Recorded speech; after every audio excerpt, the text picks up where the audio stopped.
Welcome, everybody. I am beyond excited to be running, or I'm not running today, actually, to be playing in a game for TPK Roleplay with a very special guest for a game of Electric Bastionland, Prison of the Worm Queen, which is an original adventure written by our guest here, who I'll let himself introduce. I'll let him introduce himself. I'm jittery today. I don't normally get jittery. Uh, but we're just going to jump right into it. This is my absolute favorite system I have ever run for anybody. Uh, so we're going to move just around the circle, starting with myself. I'm J.K. Madigan or Carlman Turner, depending on my handle. Today I will be playing Bernard, who is an herbalist by failed trade. I suppose we'll get into that in a minute. Fander, why don't you introduce yourself, and we'll just go counterclockwise. Hey guys, it's Dev Develops. I'm really happy to be playing today. I am going to be Fanny Jones, a failed urban safarist, if you will, and that'll be it for now. Hey everybody, I am Turk, but tonight I will be playing Breck. He used to be out in swamp country, but no more. He come to city to meet with friends, make money, do thing, hit thing with branch. Good branch. I guess that brings it to me. Hi, everybody. It's Sir Hecla. I will be playing Esther Green, the failed textile consultant, and now a rather bone-breaking role. So we'll get into that when we get there. Perfect. Thank you. As a quick note, before I let Chris introduce himself, we have in the chat changed the adventure points system for the game. As a note to everybody who watches us for D&D, +2 is bad. -2 is good. So wherever you thought of, reverse those. And then there are two other fun ones specifically for this setup today, as well as we are still running our Icewind Dale Rime of the Frost Maiden book giveaway, which you can enter via the points donations down at the bottom. Good and bad tables also still apply for this if you're looking to donate of that form. I've put Chris up to the challenge of just having to roll with those, so we'll see what happens when we get them. But sorry, take it away. So hello. So my name's Chris McDowall. I wrote Into the Odd, and I'll be running the game tonight as the conductor.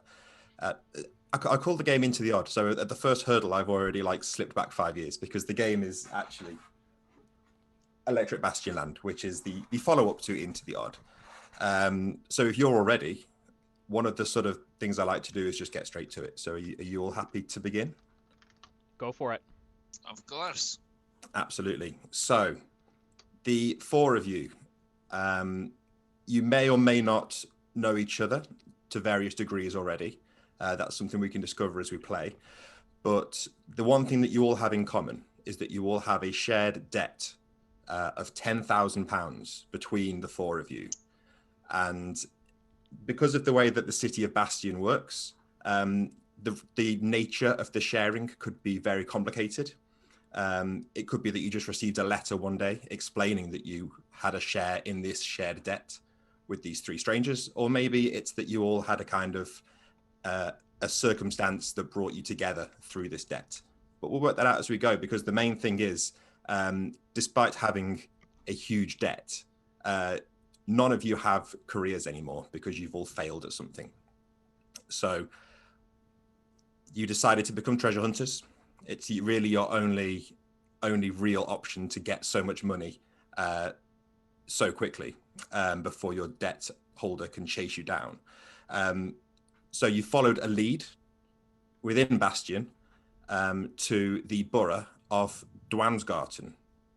And Dwansgarten is one of many boroughs in Bastion. So the city of Bastion is so big that it cannot possibly be mapped, because any map become out of date straight away as soon as they're put on paper. They're obsolete. And the borough of Dwansgarten you've probably been around Bastion a bit, maybe not so much Brack if you've been out in the wilderness. I know nothing of this city. No, I suggest I would expect Fander maybe knows a bit more about the city from your sort of your career, but I don't think any of you have been here before. So Dwan's Garden is quite a small borough. It's kind of walled off from the rest of the city, and as you arrive, the things that leap out at you are, rather than being sort of paved streets, the ground is just kind of mud and wet dirt. And there's sort of a series of like wooden boardwalks connecting various filthy buildings around this borough. There's a smell of like damp cabbage in the air. And in the distance, you can hear a thumping beat, like a drum, like doof, doof, doof, doof. And it's coming from a building, which is actually where you've arranged to meet somebody that might have a job for you. That building is called Club Dirt. It's a very modest kind of very unassuming square building, splattered with mud on the outside. And there's just a huge neon sign above it that says Club Dirt, and that's where the music's coming from. So there are various other places in this borough if you wanted to wander around, or you can head straight into Club Dirt. What do you do? I think Bernard is going to just kind of nudge Fander after having brought the four of us together over his debt, and look at them and kind of the trash that we're walking into. Just be like, I don't we're not making money here. This is bad. This is all shit, isn't it? My dear Bernard, I assume you know that. Oh my god, I slipped. Long story short, Bernard, you know as well as I do that we have to pay off this debt. So please, if you could, sniff the building. I don't do that anymore. I don't have a lot left. I'm sorry to hear that. I thought you were thriving in that business, that sector. No, didn't work. Building got taken down. As it happens.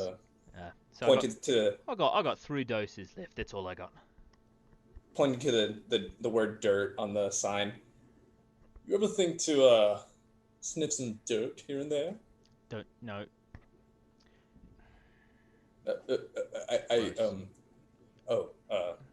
Yes, quite. What is wrong with sniffing dirt, Cousin Bernard? I hear you two talking in quiet talks over here. We are here to make money, yes? I think that's why we're all here. Yes. Cousin Esther knows deal. Well, Brack, the volume of debt in which we find ourselves in is great, indeed.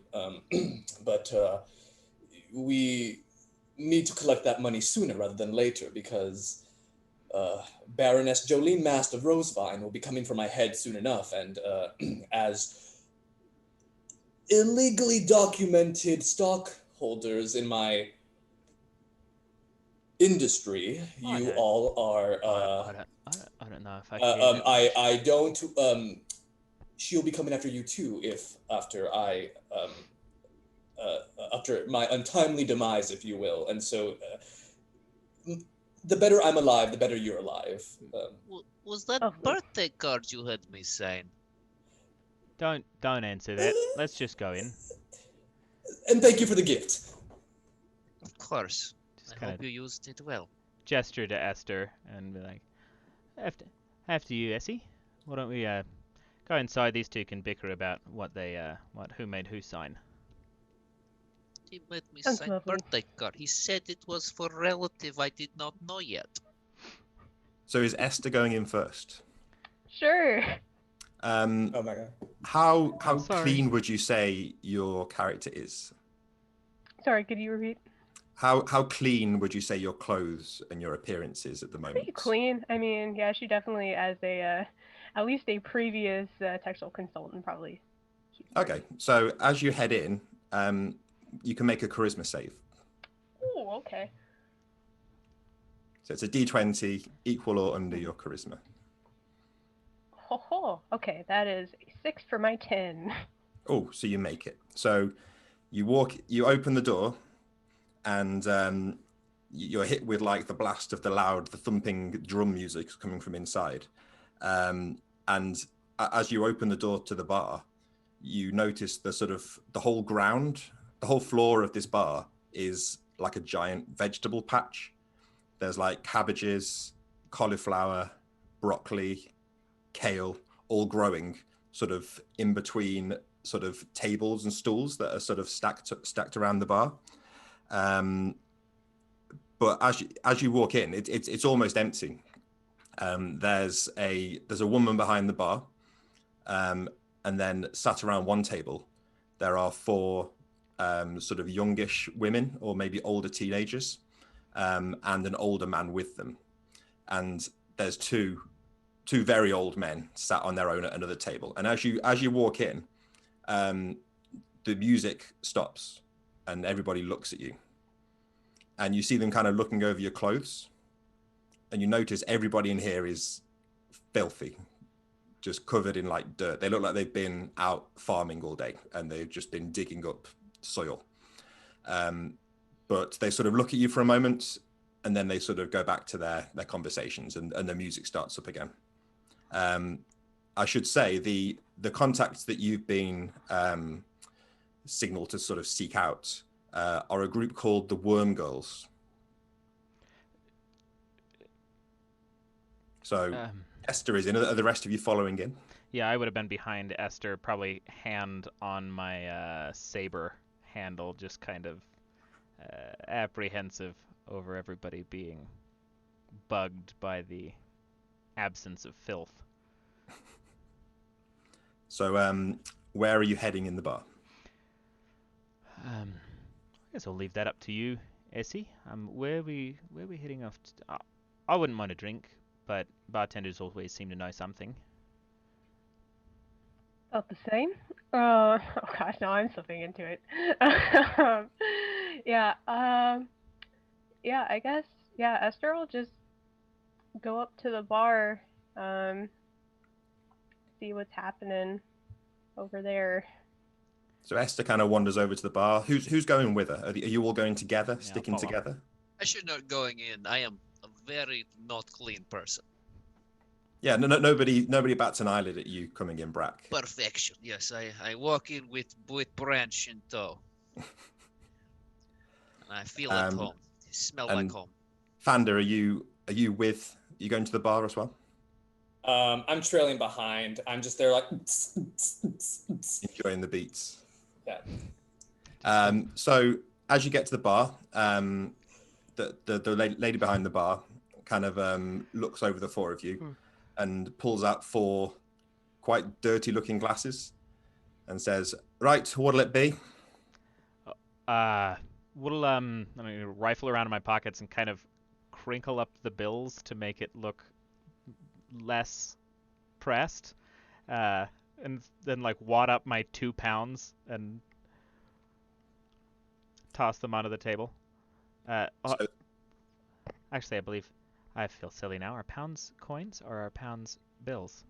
So in Bastion, everybody uses pounds, but nobody agrees whether it should be coins or notes. Fair enough. So there's basically a coin and a note for everything. Okay, so I'm a note guy. Yeah. I'll toss 2 pounds down and go, what'll it get me? Not much. Right. Well, today we've got green, brown, or white. Ugh. Are they all the same price? Yeah, same price for everything. She sort of points up to a chalk sign, and it's got various entries crossed out. So red is crossed out, black is crossed out, but green, white, and brown are still there, and they each say a pound next to them. £1 each. You do drinks, Fender. Why don't you have one? I'll wait.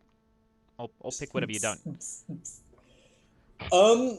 I'll take the green and half of white, if you will. So she kind of picks the glass up. She goes behind the bar, and there's sort of 3 open-topped barrels behind the bar, and she just kind of scoops out some liquid and puts it down. And it looks kind of like, it's just like a slightly green water, and it's quite it's quite opaque. You can't see your sort of hand through it, but it's just kind of a pale green in color. And then you can see there's a few little bits of vegetation floating around in it. She looks to the rest of you. What are the rest of you having?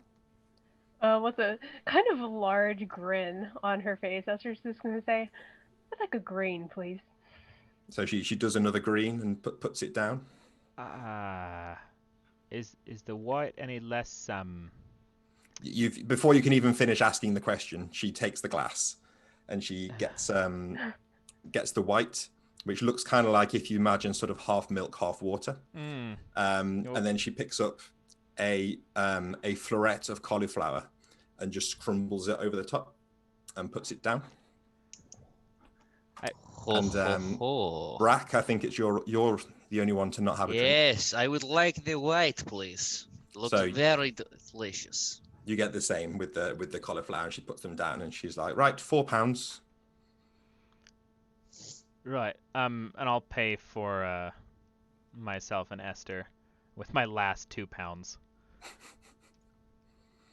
So she sort of takes those two, and she sort of looks over towards Brack and Fanda, sort of like, £2 more. Oh, you wanted us to pay. Fine. Puts down the pounds. So you pay up, and you. I also pay up. I give them the monies. So, are you going to try the drink, or? Oh yes, looks very good. I'm going to wait till Brack tries his, because we got the same, but then I will follow. Dip a finger in mine. Just a little sip. It's actually not that unpleasant. The white is kind of just like, it really does taste like water with a dash of milk and some cauliflower thrown in it. But there's a little bit of a kind of alcoholic kick to it, but not entirely unpleasant. The green, you've noticed a lot of the sediment, the green sort of vegetation has floated to the bottom. So the water itself tastes okay, but occasionally you get a little vegetal hit from the floating green matter that's in there. But it's relatively refreshing, and you suspect that it tastes like it might be doing you some good. Counts as one of your vegetables for the day. So you've got your drinks. The bartender has gone back to sort of not cleaning the glasses. So there are the two sort of old men in the corner, and then there's the group of the four women with the one old man with them. And sorry, I missed the obvious thing. There's also somebody on the stage pounding a drum. Good to know. I'm glad that it wasn't just the vegetation underneath us that was. It's good music. This is very nice. Is this like city normally?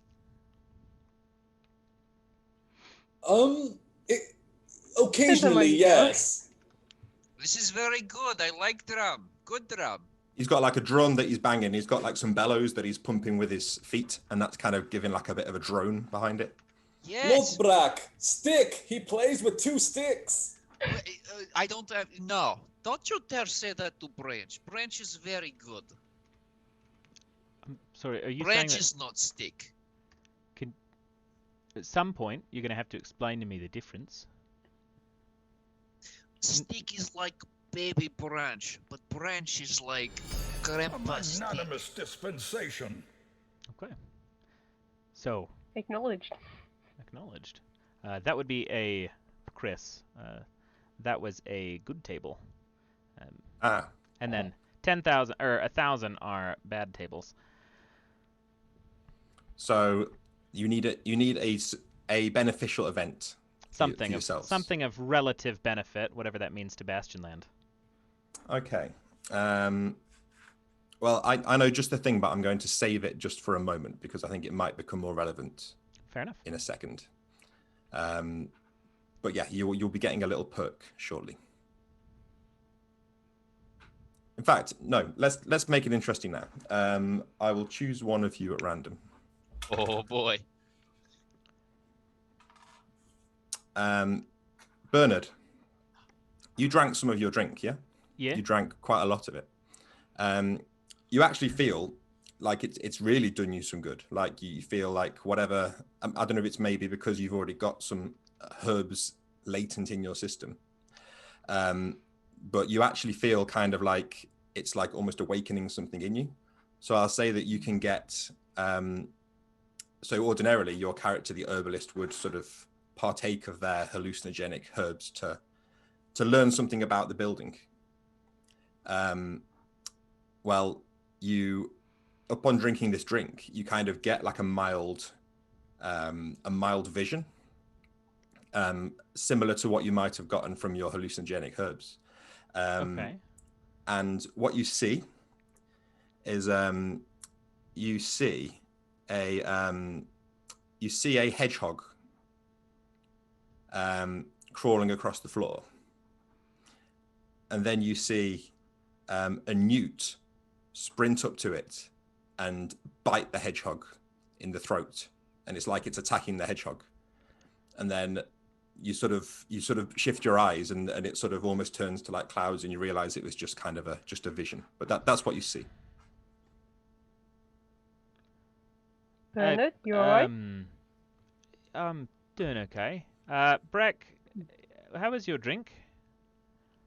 Oh, it's very good. Very good drink. It's good dirt. Okay. Club meeting expectation. It promised dirt, it give dirt. Good. I'm glad you liked it. I'm gonna ponder on its ingredients for a little bit. Yeah. What? Tasted like He's home. just like, it's a little adjacent to what he normally understands, so he's very confused, but also he's almost taken aback by wanting to find out if they have more.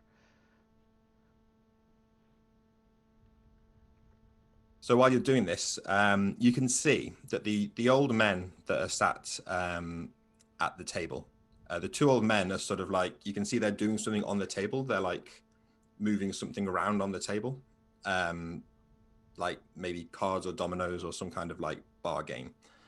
The three younger women that you can see, they're sort of huddling in very close, and they're whispering to each other, and you can see they're actually kind of looking over at you while they're whispering. And the man that's with them, he's sat on his own, separate from them, but sort of next to them. And you see that he's just got a sack that he's kind of nursing at his side.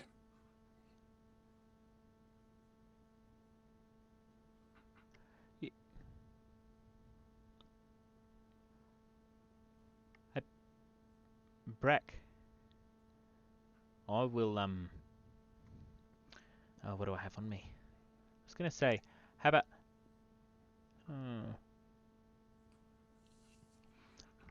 no, never mind. I'll just ask you nicely. I was gonna bribe you, but I don't have any more money. How about, you go ask that nice man what's in the bag? I'm real curious. Oh. It's like city talk. I need to go ask him questions. He might not tell me true. He might not. Could also be just full of more branches. Oh, is wrench is like tiny metal branch, yes? No, I meant like actual branch. It could just be maybe he's a branch trader.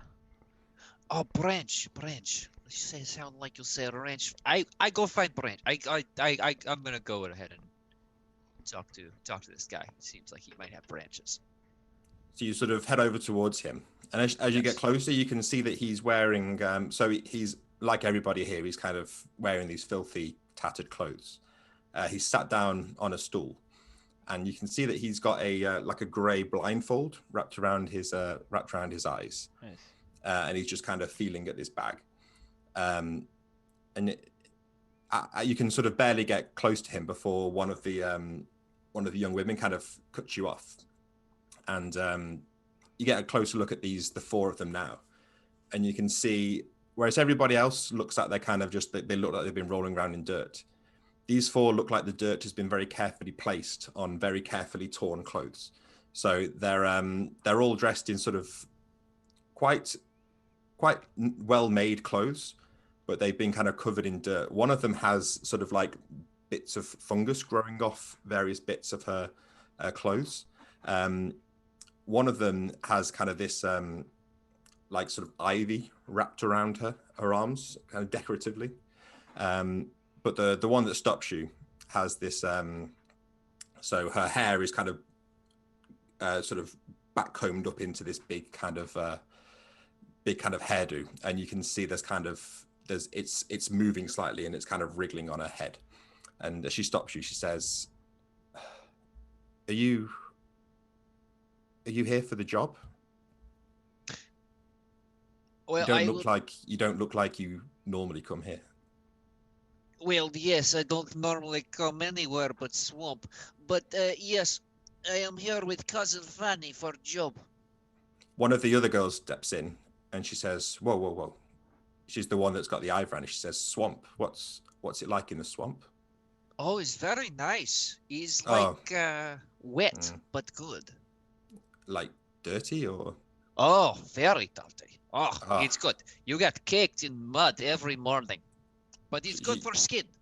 Very good. Yeah. Yeah, you can see her kind of stroking her cheek and kind of rubbing some dirt into it as she listens to you. And then the slightly older one kind of pushes her back and says, "Look,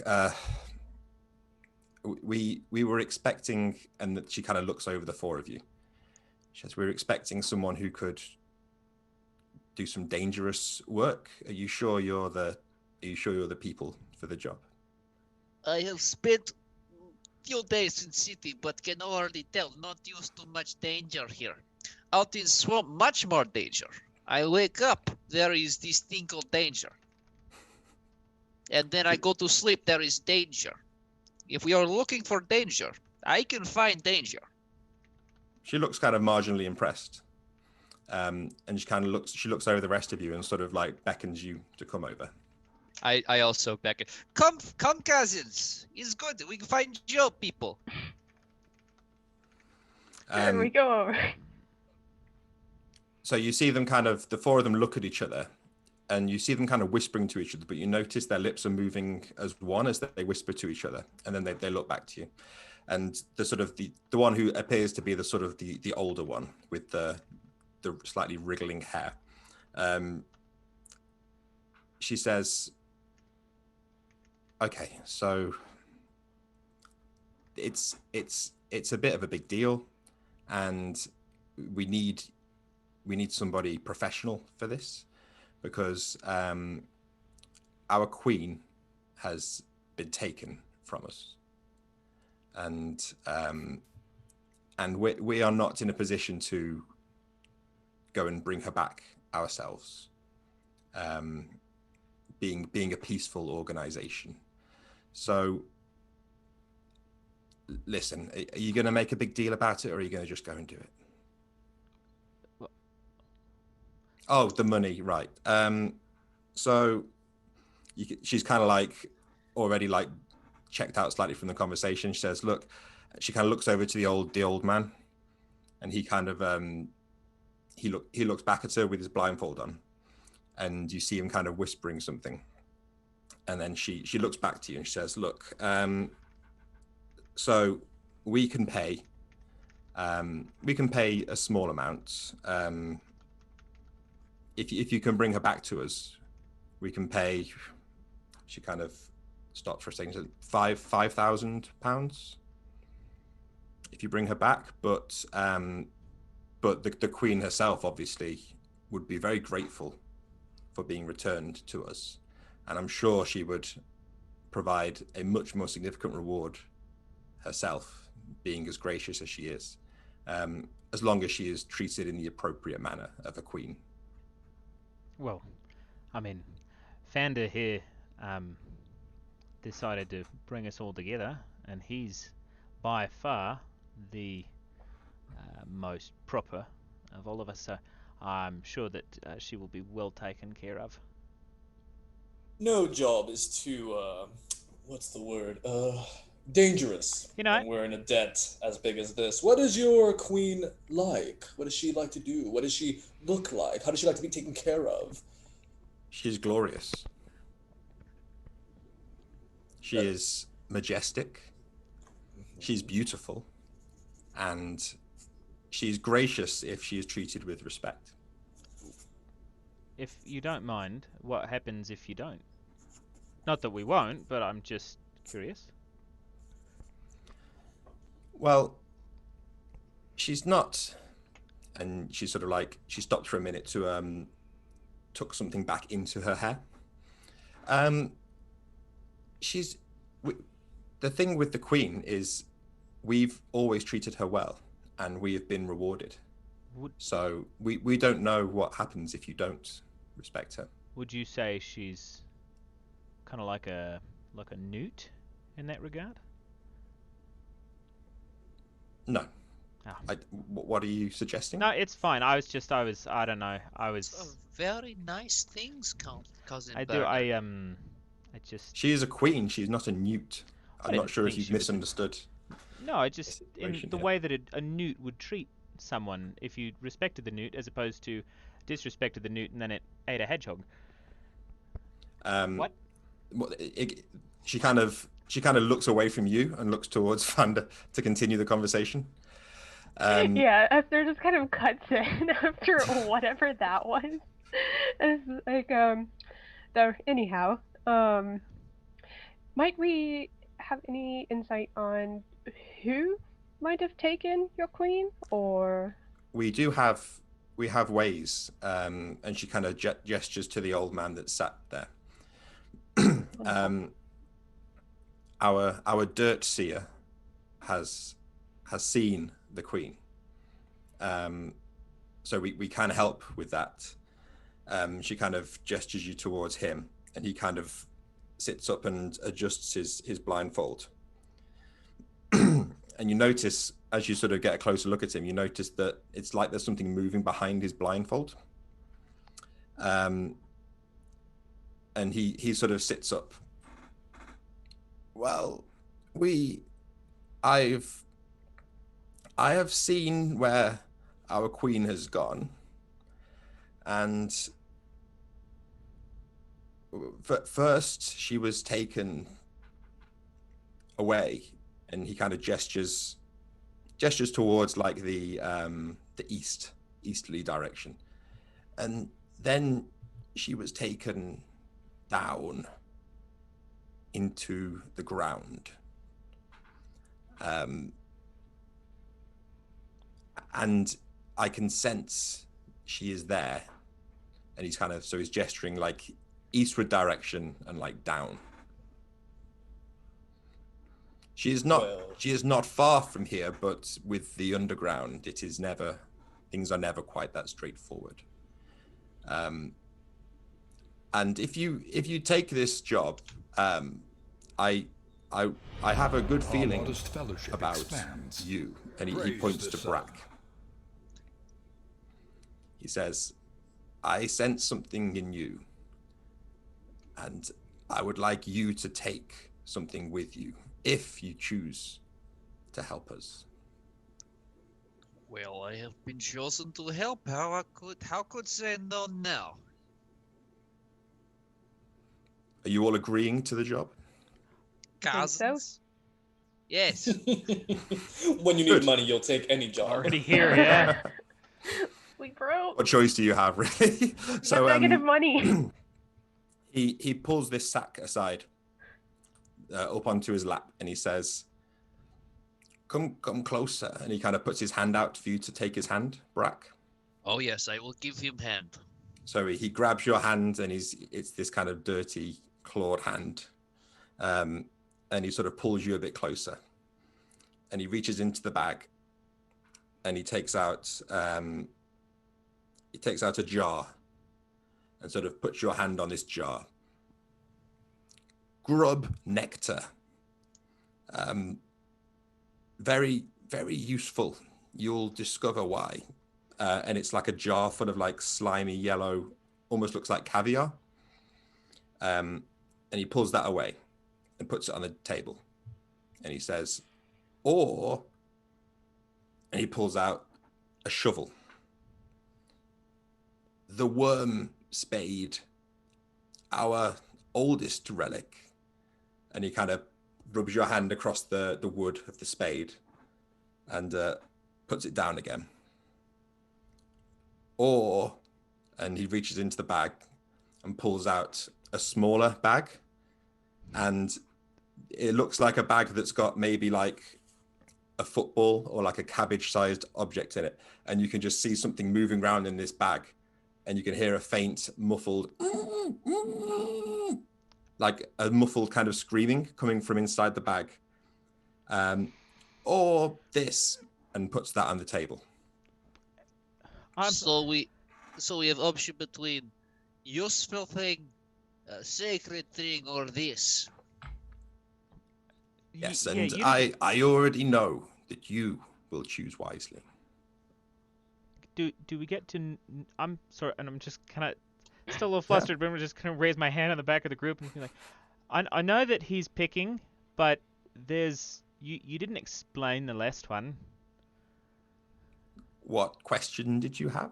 You just said this, but what is it? So he sort of gestures for you to come closer. You sure you don't want Breck to do it? You sounded like you wanted to be involved. Okay. And he'll very tentatively step forward. So he reaches to take your hand, and he picks up the bag, and he sort of puts he's got it closed, but he puts like your hand on the outside of the bag, and you sort of feel an object in there, and it feels like it could be a head that's moving around in there. And you sort of feel movement in there, so it feels like a moving head in a bag, and then he pulls it away and puts it back. Okay, I am stepping back to the back of the group and promptly just lighting up, because what the hell? So it's good in bag, yes? I am tempted to pick this, because it is this.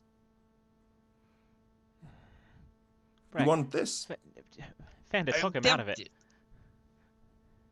Well, he says has this. chosen Brack. He has chosen me, because I choose good. You know, So- Brack already has a branch. I have birds of a branch. feather fly together, as they say. Are you taking the bag? I'm taking the bag. I'm I want getting high. this. Damn it! He sort of puts the little bag in your hand, and you've got it there, and it's tied up tightly, but you can feel it kind of moving around slightly, and the screaming is very muffled. You can just barely hear it. But we know it's screaming now. Yeah. Yes, is good. Is this. Ooh. And this is good. If I may, why can't we have all three and not the one? Not saying that Brack's choice isn't the best choice, but yes. Although I see many things, but I cannot see your fate. So you understand we have to keep some in reserve in case further employment is required. Oh, that's comforting. So the four, the worm girls, as these are, they kind of huddle back together, and the sort of elder one sort of restates to you, look, so can you please do this quickly, because the queen, she doesn't like to be kept waiting. Oh, and you must call her Her Majesty, or Your Majesty. Majesty. One more time, do you have any inkling of the individuals who might have interest in taking your monarch, your queen of sorts? They sort of look to the dirt seer, and he kind of shakes his head and says, that I cannot see. Let's see. To the east and underground, that leads to a number of tunnels of which I can think of. That narrows it down to Sector 1, Sector 2, is it? I think I know where we can start. Fanny, have you ever been to the underground? I thought you mapped up. I thought you mapped Bastion.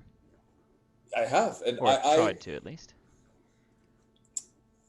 it's within my purview to know the layouts of Bastion without maps or documentation. It's a little skill. As for the underground, I can't say I've personally been there, but I know of certain tunnels and You can at least find an entrance, hopefully. yes, Maybe. Yes, I can. I've considered a few here and there whenever I've had to escape chasers for reasons we will not discuss. So are you heading outside the club? Yeah, I suppose we have no reason to stay. Cool. Bernard's... So as you sort of head out of the club, it's starting to rain lightly now outside. And as you kind of look to the east, you can see the boardwalk leads quite clearly towards what at first looks like a big scrap heap. Just like piles of like corrugated iron, wooden pallets, old sort of abandoned, like the shell of like a tram that have all just been piled up into a giant scrap heap. But then you notice there's a door on the front of it.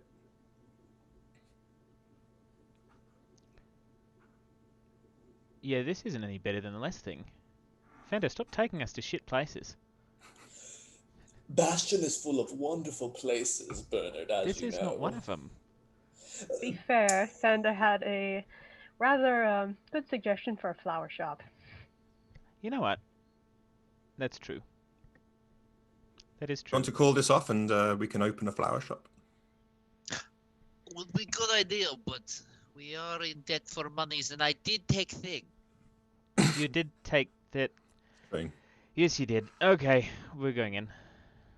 So you head towards the door. As you get closer, you see there's sort of brass lettering across the top of this. It's quite a grand set of double doors, painted dark green, and the lettering above says Hog Hall, and there's a large door knocker on the front of the door.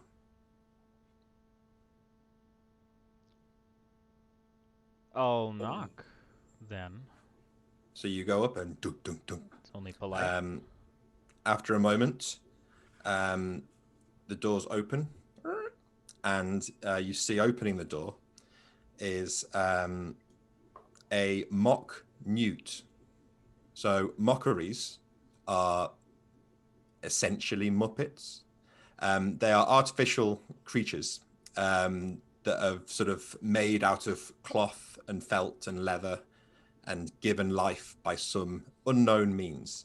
And they exist all across Bastion in different, usually in the form of an animal. So this one is sort of he's about 5 feet tall, and he is a mock newt with kind of green felty skin, and he's dressed very properly in a suit. And he sort of opens the door and he says, "Welcome to Hog Hall. How can I help you?" I am immediately backing up and then like being very conscious to not make contact, but like one hand on my saber, one hand arm out, kind of hand back, standing in front of Esther at the side of the newt, and just being like, Fanny, this was your job. You introduce him. We'll come along later. Essie, it's I was talking about a newt. I knew this isn't going to go well. Okay. Well, you know what they Thank you. say. Oh, sorry. Please continue. Oh, that was it. Well, Bernard, you know what they say. The old adage, a newt in a suit beats nothing. Nothing fancier than a newt in a suit. I muddled it, but it's something of the like. Anyways, my dear friend, we require access to the underground. Would we be able to acquire such thing? I would have to speak with Master. I assume that you are happy to speak with Master. And Master is? But hopefully not a hedgehog. The Master of Roles. The Master of the house. Please come in and I will fetch him. So he kind of opens the door and you're sort of beckoned into this kind of foyer area. So you can see there's it's quite a kind of nice, almost like a country manor sort of thing. You've got a nice tiled floor, very ornate wallpaper, and kind of a modest chandelier hanging from the top. And there's various nice, comfortable leather seats around this kind of foyer area. There's a set of stairs going upwards and doors going off to the left and the right. The newt, the mock newt, heads off up the stairs and sort of leaves you to wait here. Are you going to wait like good guests, or are you going to go and pry around? Nope, I am incredibly tentative, and just kind of as an aside back to Esther, just be like, Essie, I know you don't like to, but if we're here and I'm convinced that there's going to be trouble, you might need to well, you know, if that, I don't know if mockery is actually, have you ever had that happen to a mockery before? Can't say I have. Okay, well, I guess we'll find out. I know that. Just, yeah, I'd hate to ask, but I don't think this is going to go well. Yes. Yeah, after you mentioned that, she just like, yeah, her stature is very different. She just is, yeah, pretty visibly nervous. So after a moment, oh, go on. I was gonna ask, would we have seen Bernard's? At least I would have seen your change in demeanor, or would it be very low key? I assume you would have seen. Mm-hmm. I have a... What is? Oh, go ahead. I'll actually ask afterwards. Please continue. I'll turn to you and, what is wrong with you? Why are you acting so suspicious? We are guests. You know what? I'll tell you in just a minute, but I need to know if this house is run by a hedgehog, because if so, this is all going to go bad. Or if maybe with a hedgehog, maybe it's still going to go bad. I saw a couple things while we were in the dirt bar that you brought us to. Chris, when I was nervously dealing with the head in the bag thought as Bernard, he did end up using one of his doses of hallucinogenics to kind of clear his head. I'm wondering if there is still any effect of that left, if I can get a gauge on the owner of the house before he arrives. Yeah, so remind me exactly what it says about your your ability. Oh, shoot. I told it you it would reads work. exactly, listen closely, and I can hear the name of the building's legal owner, which I guess really doesn't do me a whole lot of good, except I can address him properly. But So you're listening closely as the herbs slightly muddle your head, and as you might have guessed, you hear the whisper, "The Master of Rolls." That was the Master of Rolls. You hear that kind of whisper in your ear. he's real bummed that he was just told that, and then he listened to the house, and the house told him the same thing. He's going to turn back to Franny and just say, "Look, I don't know, but the cauliflower juice was not good. Made me see some funny things, and one of those was a newt who killed a hedgehog, and I don't know if we're the hedgehog in that metaphor or if something bad's going to go down, but I'm not about it." So as you're discussing this, you hear a door fling open upstairs, and the newt kind of slithers back downstairs and sort of arrives at the bottom of the staircase, and he kind of clears his throat. "I present to you the Master of Rolls." And coming down the stairs, you see another mockery. This one is quite a large, quite portly mock hedgehog, dressed in sort of finery, like a judge, essentially. He's got this kind of long wig on his head that kind of gets tangled up in his quills. What's the word I'm looking for? In his spikes down his back. Yeah. And he's got, you can see sort of a sash across his chest that's got all these kind of various ribbons and things attached onto it. And he kind of waddles down the stairs and sort of looks over the four of you. and he says, "Ah, you've requested access to the underground, I believe." That is correct. And Yes. how did you know, my boy, that I happen to have access to the underground in this property? Well, if I I may. was actually addressing this boy here, and he gestures to Bernard. Okay, Bernard is gonna take a very slow step forward and go. I had a hunch. He puts his hand on your shoulder, and he says, and Bristles, he's looking just... at you very closely, and he says, "Do not worry, boy. We are not in court now. You are not on trial. I simply wish for you to answer my question." Right.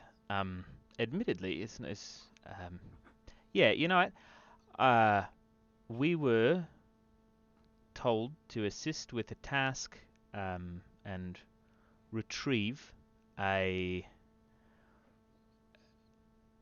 missing person who had been lost in the underground and were tipped off to this direction. And my friend over there, and he gestures to Fander, has the amazing knack of knowing somehow how to navigate this bloody city.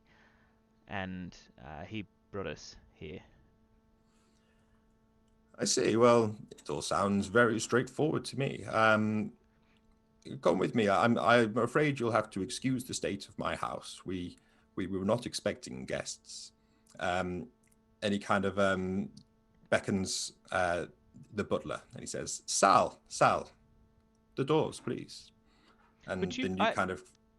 I really don't mean to be rude, and I don't know if this is going to come across as rude, but would you be okay leaving Sal, you said, outside wherever we're going? Does he have to come with? He kind of looks to Sal and then looks to you. Give me a charisma save. Shit. Okay. Hold on. Is your charisma better be good? My charisma's not bad, actually. It's a 14. It's my highest, so we'll see. That is a natural 1. So... Nice. So he kind of clicks his fingers and says, Sal, there's work you can do. Me and these fine people, we can look after ourselves, actually. And he kind of beckons Sal away. And then he kind of leans into you, Bernard, and kind of whispers, it's good to keep boundaries with the help. I agree. I agree as well, and perhaps if you help us out, I might. And he's starting to come to terms with what he thinks he saw now. Is I might have stuff to discuss with you later, if you are willing to help us. So he kind of walks forward and flings open the doors, and he's sort of leading you into this long room. And it's kind of like an art gallery. You can see there's 3 large paintings on the walls, and each of the paintings is of this master of roles. In one of them, he stood with his foot on a deer and holding a sort of a musket behind his head. In the second one, he stood on top of a pile of empty tortoise shells. And in the third picture, he's standing on top of a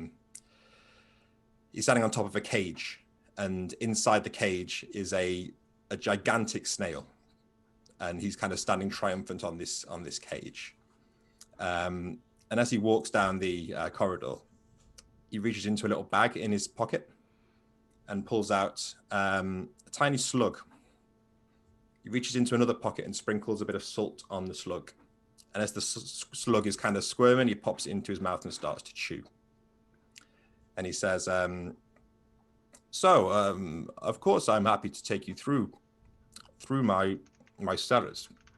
And then he sort of leans over and spits the slug into a spittoon in the corner of the room. Of course, I would be interested to know about this missing person, because I have not seen anybody coming through this way myself, and I do keep a close eye on things around my home. So who exactly is this missing person?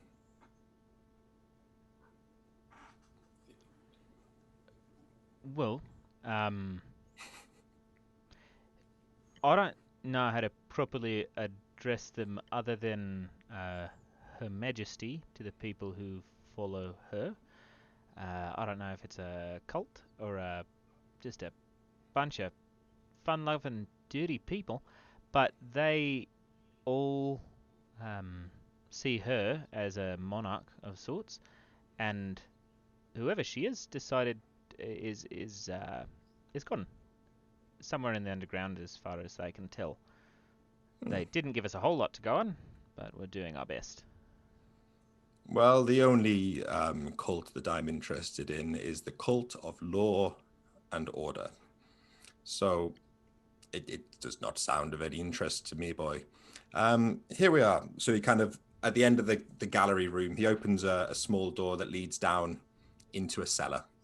And he kind of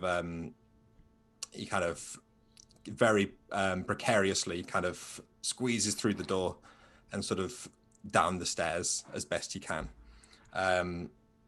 So there must be some kind of reward for returning this queen, a queen's ransom, if you will. As far as we're aware, they are measly. No, that's a rude word. They're simple folk, and they don't have a lot. But I told you I'd help you if you helped us. I don't know how much I have as far as trust between ourselves, but I've been forthright with you so far, and I do not think that the newt in your service has your best interests in mind. And Sal has worked for me for many years. Why would I distrust him? He is a fine worker. And I could be wrong, and I hope that I am, but if I'm not, best to keep an eye out. Just... He kind of looks across the rest of you, and he actually looks to Esther, and he sort of moves closer to her. Would you agree with this assessment? While I didn't personally see the same thing that Bernard did, I do put my full trust in him. And you? And he points to Fanda. Bernard has a knack for seeing things that aren't around the average eye, and so I trust his judgment. He kind of looks to Brack for a second, and then he like he's about to speak, and then he doesn't. He looks back to Bernard and says, "I will do you a deal, my boy. You can go." So he kind of he gestures to the cellar that you're in, and it's kind of stacked with wine bottles, some crates. The below here is somewhere, to be honest, I do not tend to go. My bodyguard has been down there once, but she barely escaped with her life, so we decided to keep it as a curiosity of the house.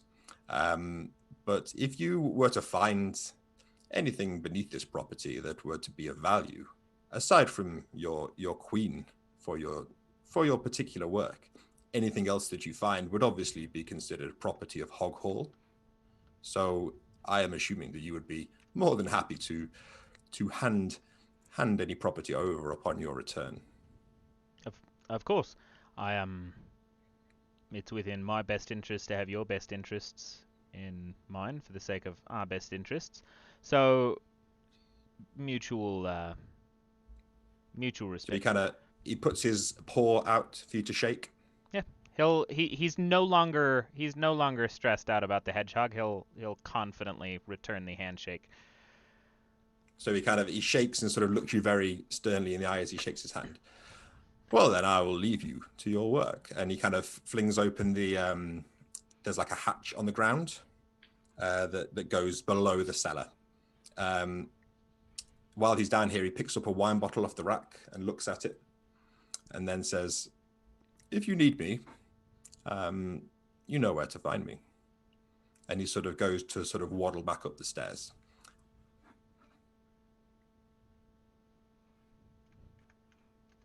Are you going to head down the hatch? Yeah, I mean... Sure. Of course. I mean, Down the hatch, just literally. before he leaves, as he's sort of about to climb up the stairs, he stops for a second. And he turns back towards the hatch. And you see his nose kind of twitching. And he's like... And for a second, it's like the sort of the civilized facade on him kind of drops for a second, and you see kind of a look of almost hunger, and you see him kind of looking towards the hatch, and then he kind of composes himself, looks at the bottle again, dusts it off, and says, "Yes, good luck down there," and he heads back upstairs. Mark me down as not happy with that. I thought you were going to say something else, Brack. No, of course not. Why would I say other thing? That would be silly. Hashtag suspicious. I would like to Hedgehog vibe check looking man, son. perhaps. Brack, you've got the branch. Why don't you go down first? I think I will if other city folk are less courageous as I... So one thing I've assumed is that you've all got like electric lamps, so we're not going to worry about light. I'm assuming that you've all got access to like lamps. Okay. Of course. And you can see down there, there doesn't seem to be any light down there. It seems like it's dark down there, and it's just the hatch goes down into kind of a rough slope that seems to lead deep into the underground. So I will. So Brack's going first. I am going first, yes. I am most brave, courageous swamp dweller. So Brack, as you go down there, you're met with a familiar smell. Maybe familiar with the twist. You sort of stumble down the slope, shining your lamp ahead of you, and the tunnel kind of opens up into a natural cave. And there's patches of like algae on the rough stone walls and ceiling. There's sort of, the ground is very damp and almost swampy in its smell. You get kind of like a waft of being back at home. And the first cave that you're in is dominated by just, there is a large kind of pool of water that seems to smell particularly foul. And there's enough room to go around it. And beyond that, it seems like there's one way out of this cave that seems to lead deeper into the underground. What do you do? I will wait for others to come back down and drink in glorious smell of home. I don't like the glorious smell of home. Oh, it is good smell. You should get out of city. Come to swamp sometime, cousin. You never visit. Ooh, I'll jump in second. I'll go third. So you're all kind of piling into that cave now. Mm-hmm. Like I said, there's not much room in here. It's quite cramped for the four of you, and there's just this big pool of foul-smelling water in front of you. Like I said, there's enough space to skirt around it, but it's too cloudy to be able to see how deep this pool is. Would not recommend stepping in. I had a brother once who stepped in swamp puddle and he go way down. So far down, we not call him brother anymore. We call him dead. Ah, yes. It was bad way to lose 30th brother, but Maybe you life. should move out of deep country. It No, doesn't seem to be. no. Swamp is good place. Okay. Yes. How do You we? say so. Are we going over? Are we going through? Can we get around this, or do we have to so pass through it? There's room on one side to get around it, kind of single file. It's a little bit rough stone, and there's a bit of kind of algae on there that could be a little bit slippery. But if you were taking your time, certainly it would be safe. Okay. You wouldn't want to sprint over it, but you can cross over it pretty safely now. Okay, so if Brack's still moving first, and just be like, why don't you lead us around, make sure that the path is safe. I'll take up the rear. Fanny can follow you behind Brack, and then we can put Esther can go in front of me. Good line. Yes, I'm keeping a mental note of where we are compared to the top, and then from there maybe I can see where the next Good luck, mate. route, maybe. Yeah. So you sort of skirt around the pool, and you can see now the light is shining into the tunnel that leads away from here. And you can see this tunnel, there's actually kind of wooden supports put up, almost like a mine, but very kind of intermittent. It doesn't look kind of very well done. So this tunnel leads straight forward. And again, there's just the kind of occasional dripping of water. Down here, there's no natural light at all. And as you move through the tunnel, the light illuminates a sprawling cavern that the tunnel leads into. It's got the same sort of rough grey stone walls. You can see that there is a passageway leading, so it's to the north. So I should have said this from the start. So from the first cave, you traveled east into this sprawling cave. And then there's a passageway leading to the north. On the south wall, there's like a large crack in the wall, like a fissure. Then also up along the eastern wall, there is a wooden ladder kind of propped up against the wall that looks very, very shoddy. And in the center of this room, there's some kind of stone table or altar, perhaps, with a wooden box on top of it.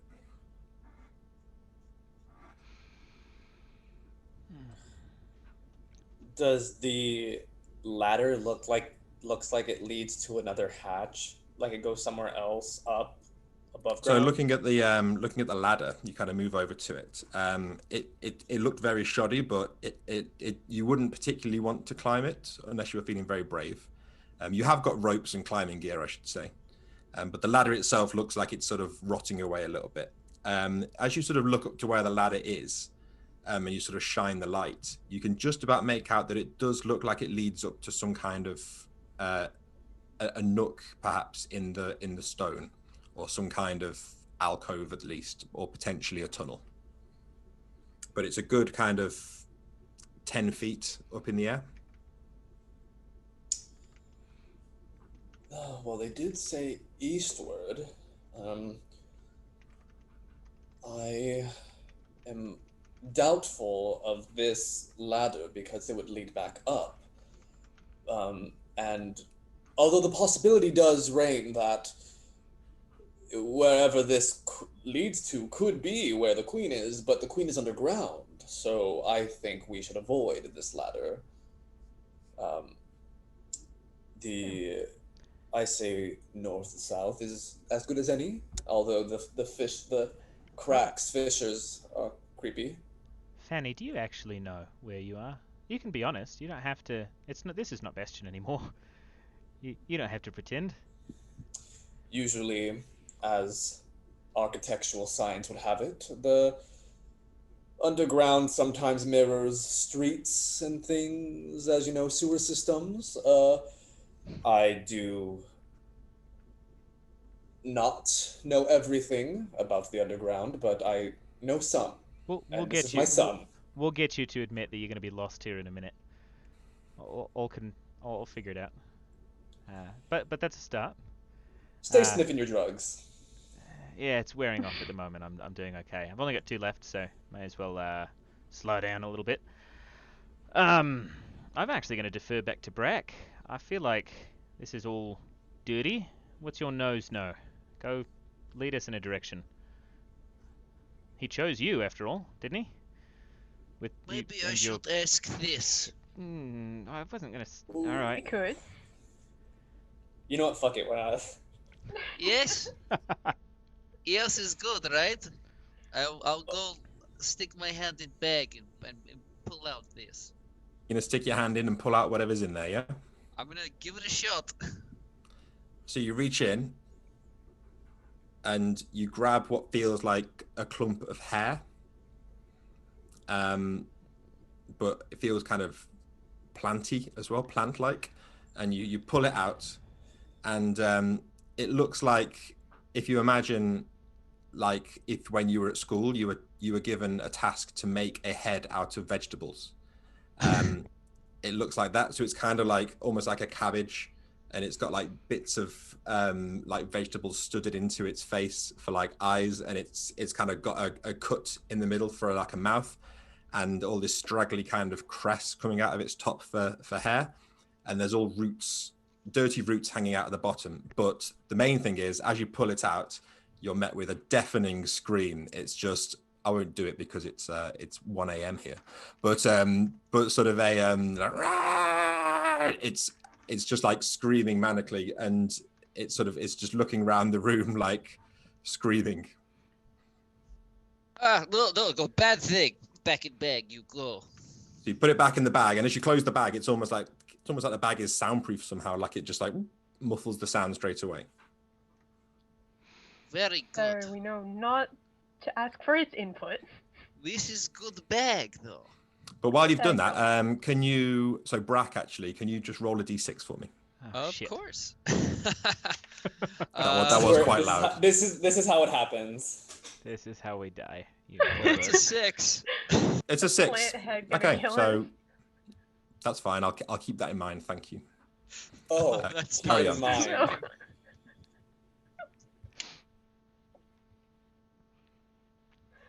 What have we Right. done? Well, there is crack, yes? Yeah. So if you were to be following your nose, the smell from the north is very much like the smell of this kind of mossy cave. Like it smells kind of the same. But to the south, there is a weird kind of chemical odor coming from the south. You can't quite sort of put your finger on it, but it smells kind of like, it definitely smells like a chemical of some sort. So I would say north is like home, south is like Bernard. I don't. Not, Rude. And you smell like not home. oh, Cousin Bernard, you must smell more like home. I guess that's not that rude. It's just not home. A little vague, but I'll take it. Yes.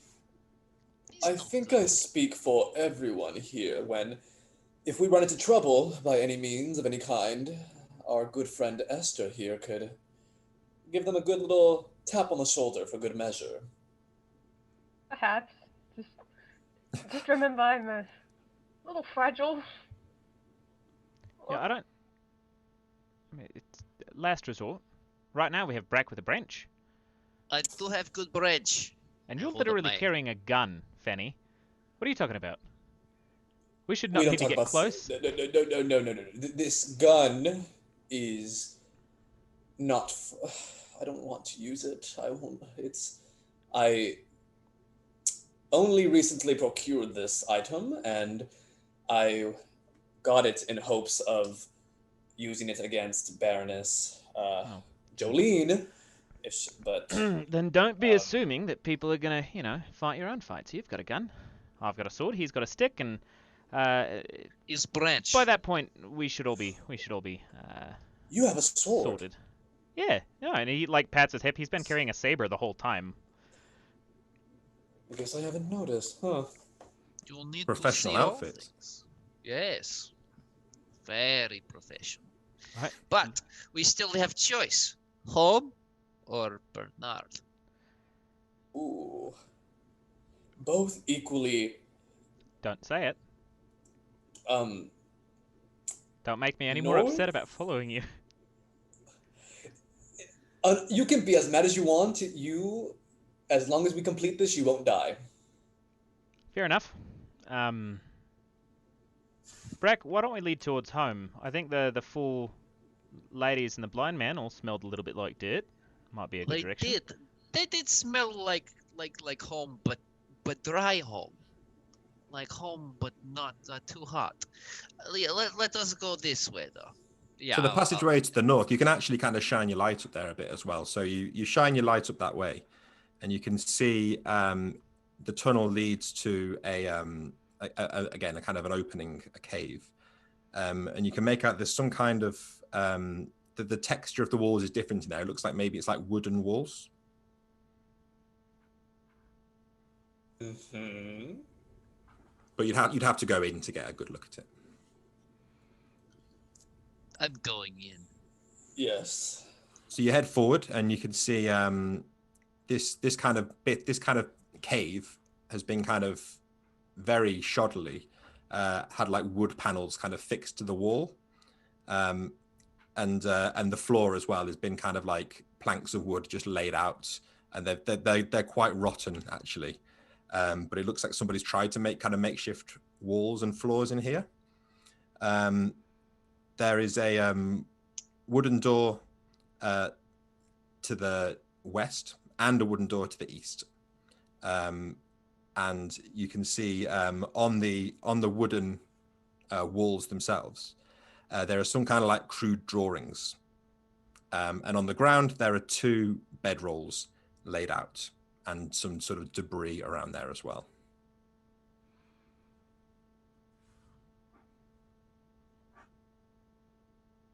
Sorry, you said to the door to the east? That's where the bedrolls and drawings were? The bedrolls are they're kind of along the northern wall, so they're like between the 2 doors. Is it safe to assume that the captors were recently here presuming these bedrolls are theirs? If I had a name, I could just match the name, sniff and listen to another building, but it's not going to do me any good. Like I said, there's some debris around the bedrolls, so it looks like old cans, like food cans maybe. What kind of food is in these cans? I will go smell it. So you pick up the empty can, and you smell the food. It smells like it's been here for quite a long time. There's like a tin. One of the tin is it says eels on the front. Oh. And the other one says mash. And then underneath where it says mash in big letters, it says miscellaneous. And they both smell, you can't determine, the eel one is perhaps a little bit fishy, but mainly just rotten and horrible. And the mash one, there's kind of like a bit of grey matter at the bottom. And it smells very moldy. It smells like leftover food. Not good though. Well, maybe with some more sauce could be good. Oh, and I missed a key detail. Sorry, the door to the west has a big red cross on the front of it, and looks quite a bit more sturdy than the door to the east. Yeah, Esther is actually going to look at Vernon to say, perhaps there's maybe some type of blood trail. It's a good point. I am thinking the same thing. And yeah, he's gonna approach the door with the big red X on it. Yep. Could one suppose or deduce that this might be blood or might have been blood?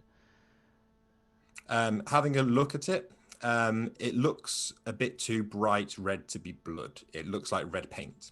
Okay. You're gonna turn back. I don't know. I see. This seems a little bit too new. I've found less with less drugs than I've got in my pocket right now. So maybe, but I'll leave that up to you guys if you want me to actually attempt it, because I don't have much left. Not a building though. Oh, I don't only listen to buildings, Fenny. What's the blood ability that you while. have? Just remind me. So I have 2. I can do 2 things with my herbalism. I can, if dosed, I can listen closely and hear the name of a building's legal owner, or I can follow trails of freshly spilled blood to find something that doesn't belong there. Is how it's worded. So you would need to spill some blood somehow to. Oh shit. To have that work. Okay.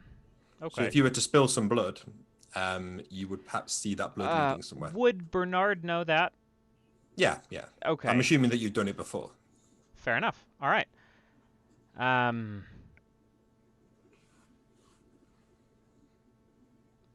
Does anybody have any leads that they'd like to travel down, or do we let my herbs decide? I am thinking it does not matter much. What your herbs decide could be good route.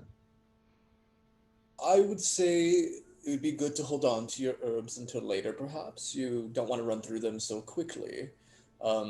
A red X is always a good sign for people trying to make their way through, perhaps this organization. I assume. Just seems a little obvious, don't you think? Isn't obvious a good thing sometimes? I guess maybe if we're down here in a place that people get lost, maybe that is not too bad. You know what? Fuck it. I don't particularly have any direction at the moment. Maybe I'll do it here in a sec if I don't get any luck. And he's just gonna, at this point, he's unsheathed his saber just because he's not not loving down here, and he's just gonna rap on the door with the hilt of the blade, or the hilt of the saber. You rap on the door. There's no answer, but the door feels quite sturdy. Okay. You can actually see on the door that whereas the other door is kind of almost just propped into the frame, the door going to the west, that is. This eastern door with the X on it, you can actually see from the side of it that it is locked. Oh, there's enough of a gap. There's a bolt over it. Okay. Oh, yeah, a bolt. It's quite rickety, but it has been locked. Okay. And like I said, the wood is kind of a bit rotten as well. Brack, would you mind? Yeah, we can. Would you go check the door over there? Just shine your light through the space. Looks like you could just push that thing over. I'm gonna see if I can just wedge my blade in here and pop this door open. So as you kind of look into the other door, the door to the west, the door to the east, the unmarked door, you can see this one is just on a hinge. Like you could just open this. It's not locked in any way. In terms of prying open the door, you kind of wiggle the blade around a bit in there, and whereas the lock itself feels quite sturdy, the wood of the door is kind of almost crumbling away just from having your blade in there. So you feel like you could probably just kind of shoulder it through. Okay, yeah, I'll just take the sword back then. Yeah, so you mess around with it a bit, and then you're gonna pop the door through. Yeah, I'll hesitate to open the door. Fanny, you said this way. Is this the east or the west? No, the one with the painted X on it is what Bernard was suggesting. I think I might have got these wrong at some point. So the door to the west is the one that's got the cross and the one that's locked. And the door to the east is the one that appears to just be a flimsy door. The west was my avenue of choice. Okay. East is always good. That's where we're headed, but You don't know don't that. know. You keep saying that you can map this place, and he's just gonna say that and just shoulder through the painted X door. So you smash the door in. Mm-hmm. So the door sort of flings open and almost like crumbles to splinters as you do it, like barely any pressure at all. And it reveals sort of barely more than kind of a small alcove that's been doored off, that's been closed off with this door. And you can see there's a little bit of a stash in here. There are 2 old muskets propped up on the wall. There is an axe next to them, a long axe. There is quite a tall stash of food cans, sealed as far as you can tell. Various different types. You can see sardines, you can see casserole, you can see mushy peas, and there's also it's about kind of chest high. This pyramid. It's almost like it's laid out like in a shop. And in the corner of the room, there is a flimsy-looking wooden chest about the size of a shoebox. And written on it in red paint is the words "Diamond Stash."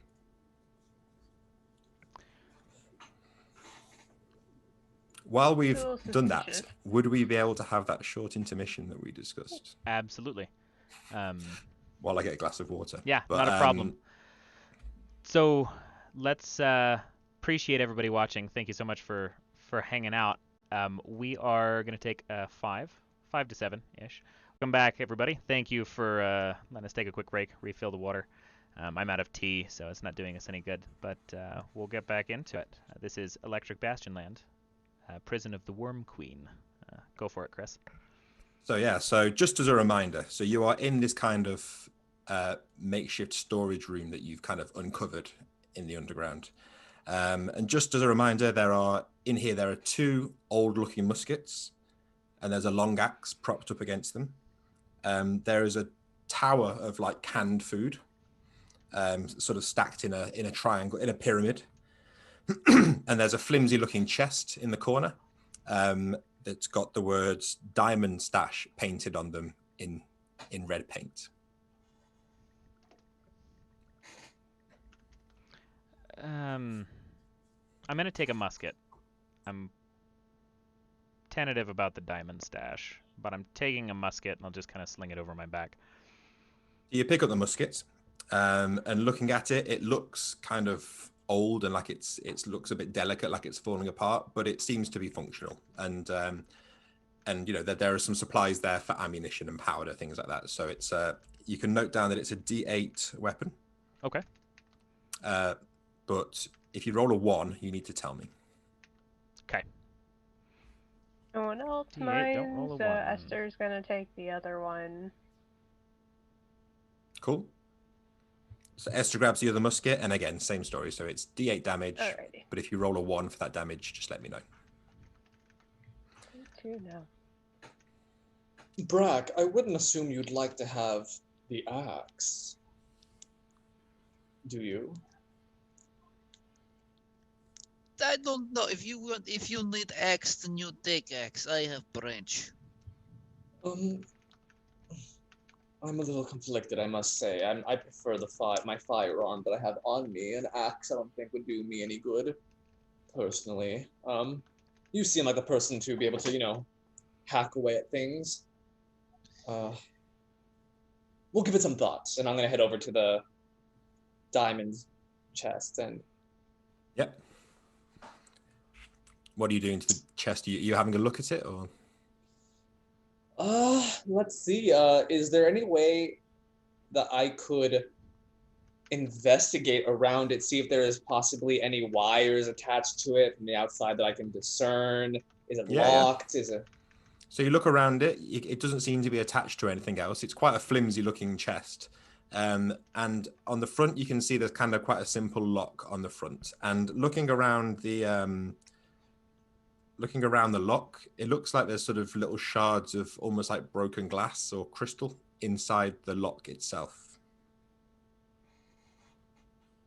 Does that indicate that possibly someone else tried to get into it? There's no signs of like scratches on the lock. It just looks like so it's quite a simple lock, like it's kind of a classic kind of keyhole lock, and you can just see these kind of little shards of like some kind of broken glass or crystal inside the lock. Huh. I don't assume any of you know how to pick locks or otherwise break them. I'm shit out of luck here. I mean, I could certainly try to break the lock, but don't know. Yeah, anybody can try and break a lock or try and pick the lock. What if I put branch to the side and grab axe? I will pick lock. Destroy box. I'm cutting through the top of the box. You're going to use the axe, swing the axe into the chest? Yeah. So you swing the axe at the chest and you kind of split it in two, and a sort of a cloud of smoky gas erupts from the chest. So each of you, well, I'll tell you what, Brack.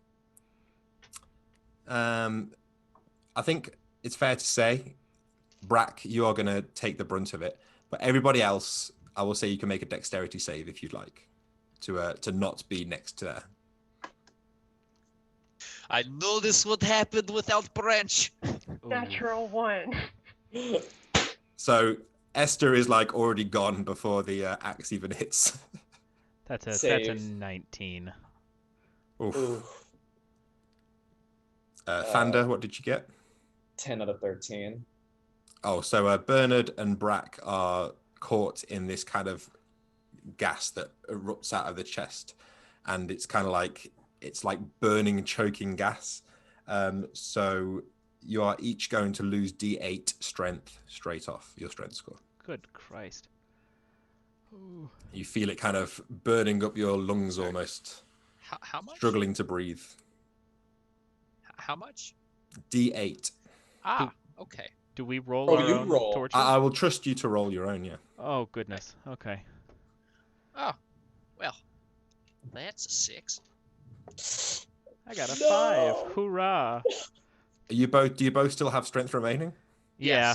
Yes, do not So- worry, plenty of strength. You can't. So- You can't like get it back, right? You need to see a doctor. So Esther and Fander, you kind of see you've like managed to get back. You see Bernard and Brack kind of drag themselves out of this room, kind of like choking, perhaps coughing up a little bit of blood even, and I guess you kind of, I'm guessing you're going to slam the door behind you. Yeah, I'm gonna go ahead and shut it. And as I cough and I realize that I'm bleeding, I'm gonna go ahead and Brack, go ahead and spit on the floor. Take just on the floor, please. Thank you. And Bernard's gonna do the same in front of this door. Hopefully so that there's just enough that as he lights up again with a second dose of this. I like the image of you hallucinogen. choking to death and then lighting up some herbs. Yeah, so he's like, I don't like this. I'm gonna clear it out with something else. So yeah. So just remind me, it says that it would point to something that's out of place, did you say? Something that shouldn't be there. Something that shouldn't be there. So it kind of, you see the blood kind of, you see a kind of trail of blood. So I should say, Brack, you don't see any of this. Bernard, you're the only one seeing this. You kind of see the blood trail kind of snake back into the room, that's now sort of filled with this gas that's kind of dispersing slowly. And you see it's kind of curving off towards where the food cans were. Okay, he's gonna sit and cough and pay attention and kind of peer through and maintain his composure and be like, okay, I'm not leaving until that was worth it, because it was not good. Would you just stick around for a sec?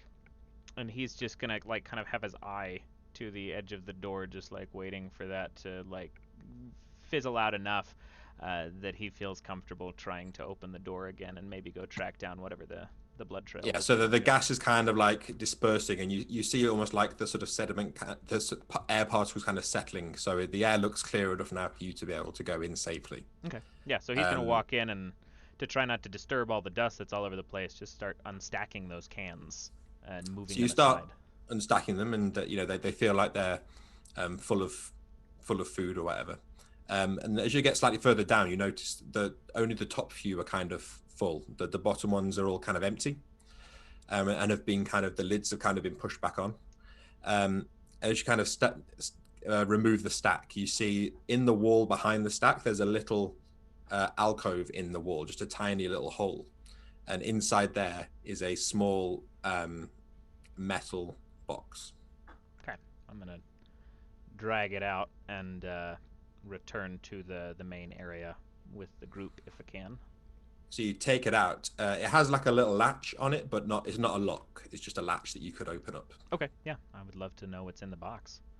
So you pop it open, and you can see there's it's kind of a nice felt-lined jewelry box, and inside there are a couple of necklaces, a couple of a ring, and a couple of small small photographs, small kind of black and white photographs of that it's one of a sort of a man and a woman standing together, and the jewelry in there you think is probably worth about £200 in total. So not a windfall, but it's kind of, it would fetch a modest price. I'm gonna pocket, hopefully sneakily ish, one of those necklaces, latch the box, and then just hand them over to Franny and just say, "Hey, don't lose these.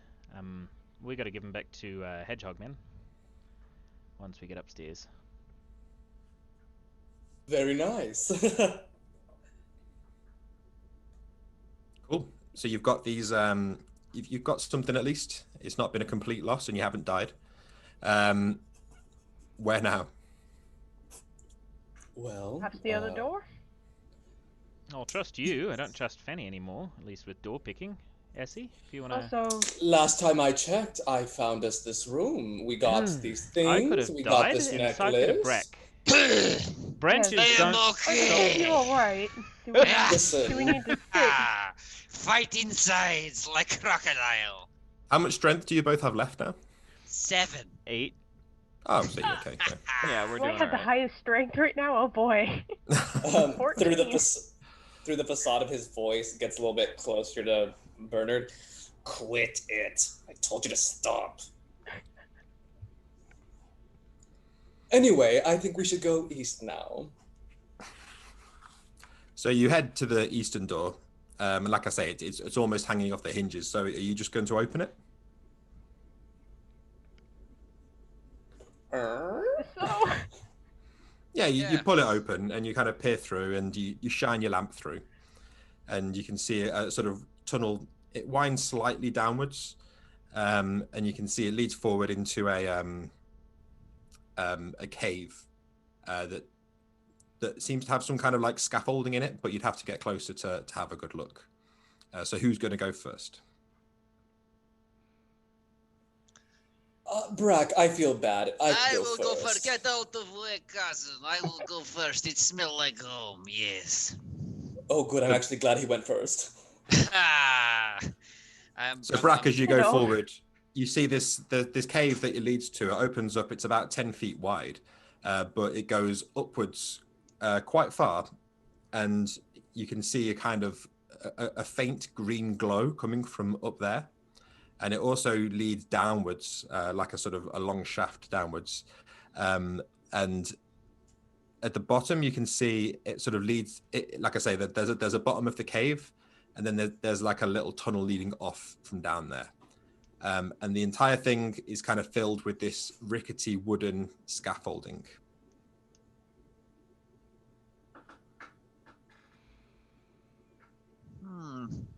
Look like home with scaffolding. Maybe. What do you think, cousins? We go up or down? I don't... Well, I mean, can we go up? Is there... The scaffolding is going from the base of the cave right up to the sort of ceiling of the cave. Okay, so it reaches So you both could directions. kind of climb it carefully. It looks like it would take your weight, but maybe not too much action. But there's no down. It just goes up. No, there's Oh no, both it directions. goes. Yeah. So you're sort of vertically. You're coming into kind of the center of the cave, and there's about 10, 15 feet down to the floor, and about the same distance up to the ceiling. And there's just a faint green glow coming from the ceiling, but you can't see where it's coming from. And at the base of the cave, there seems to be a tunnel going out. Oh, not that big of a drop, if you ask me. It's not too bad. Not too bad. I'm inclined why to don't go you go down. Say again? I'm more inclined to go down because. And like I said, you underground is do what have we- climbing equipment, so you have like ropes and spikes. That's kind of assumed. Fair enough. Yeah, I'm with you, Essie. But Franny, you always seem to know your way around. Why don't you go first? Yeah, you'd like Take that, us wouldn't down. you? I am okay to go first again. I just No, spit more Breck. blood on the ground. Oh, You Brock, gotta you're let people so take amazing. turns. Ah, take turns. You sound like cousin. He What? got eaten by crocodile because he take turn pushing teeth too hard. You know what? That's You risk. hear that? Why don't you and heard Fanny him, go Bernard. together? You heard him. Just You make heard sure that him. he's. The cousin died because he took turns. Don't be rude. Go for it, I'm Breck. okay. Yes, I will go down. No, Brock, I will take the Ah, brunt. cousin Fanny, or you'll be taking turns too. Okay then, you go ahead. Yes, because Bernard seems to not quit it. I'll go, and I. You bring Are your you sort of fancy climbing boys. down the scaffolding, or are you setting up a rope and going down? We do Sure. have climbing and camping equipment, right? Yeah, you've got some rope and you've got like some spikes to hammer in. Yeah. I care about my health enough to want I'll to help. use climbing gear. I'll help knock down Yeah. the spikes with my Exactly. branch. You take a bit of time to set up a rope, and then you're able to kind of shimmy down to the bottom of the cave, and you can see this kind of tunnel at the bottom. It goes sort of to the east slightly, and then it sort of curves into a chute that sort of leads almost straight down, sort of as far as your light will see, going deeper down. So you said from the middle to the ground where I now got to, there's a place going further east. Yeah, and it goes east for sort of a few feet, and then it kind of slopes downwards and turns into a bit of a chute. It keeps going east, and it goes down a slope, an incline, it seems. That is Possibly a good, good yes? I Yes, assume sir. so. Oh, and actually, from down there, you can make out there is a faint glow of light from down there as well, like a kind of warm golden light. Did you And say something, Essie? Oh, I thought that was a good sign as well. Well, we should probably not be so loud from now on. Good plan. Are you going down into the depths? Yeah, I'll follow. Until my friends. Oh, God, I'll wait till y'all join me, and then I'll move forward. So, kind of heading down this chute, it takes you a good kind of maybe a minute of walking, 2 minutes to sort of navigate down here, and it twists and turns slightly, kind of spirals in itself, and then eventually it kind of turns into sort of, you start to notice like steps have been carved into the ground here, and it sort of becomes almost like quite a well carved staircase leading downwards, and as it leads down, you're met with this kind of you're met with this kind of warm light, and the stairs open up into a room, and this is definitely a room rather than a cave. The walls are kind of carved in the stone, and the walls have all been painted dark blue, and there are what looks like kind of seashells studded into the walls and into the ceiling, and some of them have got a faint, like a nice warm glow coming out of them, kind of lighting up this room. And on the ground, there's kind of like sand has been laid out on the ground as well. And the room that you're in, like I say, you've got these kind of stony, concretey walls. There are a few faded posters stuck to these walls. And on the other side of the room, there is a machine terminal, what it looks like. So a kind of electric display, like a very sort of rudimentary visual monitor. And there are a sort of array of switches and buttons in front of it. And it doesn't seem to be active. And the only way, other than the way you came, the only way out of this room is to the east, down a corridor that has the same warm lighting in it.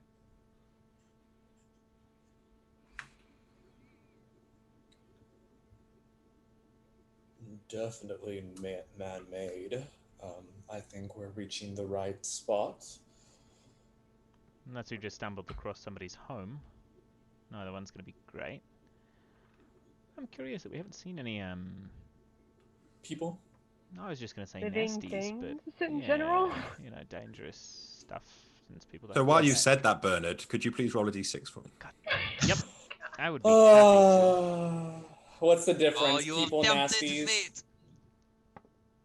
That's a 3. Okay. You hear a rumbling in one of the walls.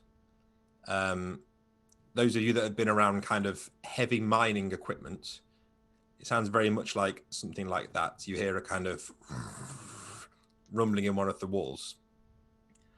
And you hear it kind of going along the wall next to you. And then you kind of hear it pass over the top of you. And then you hear it pass off into the distance.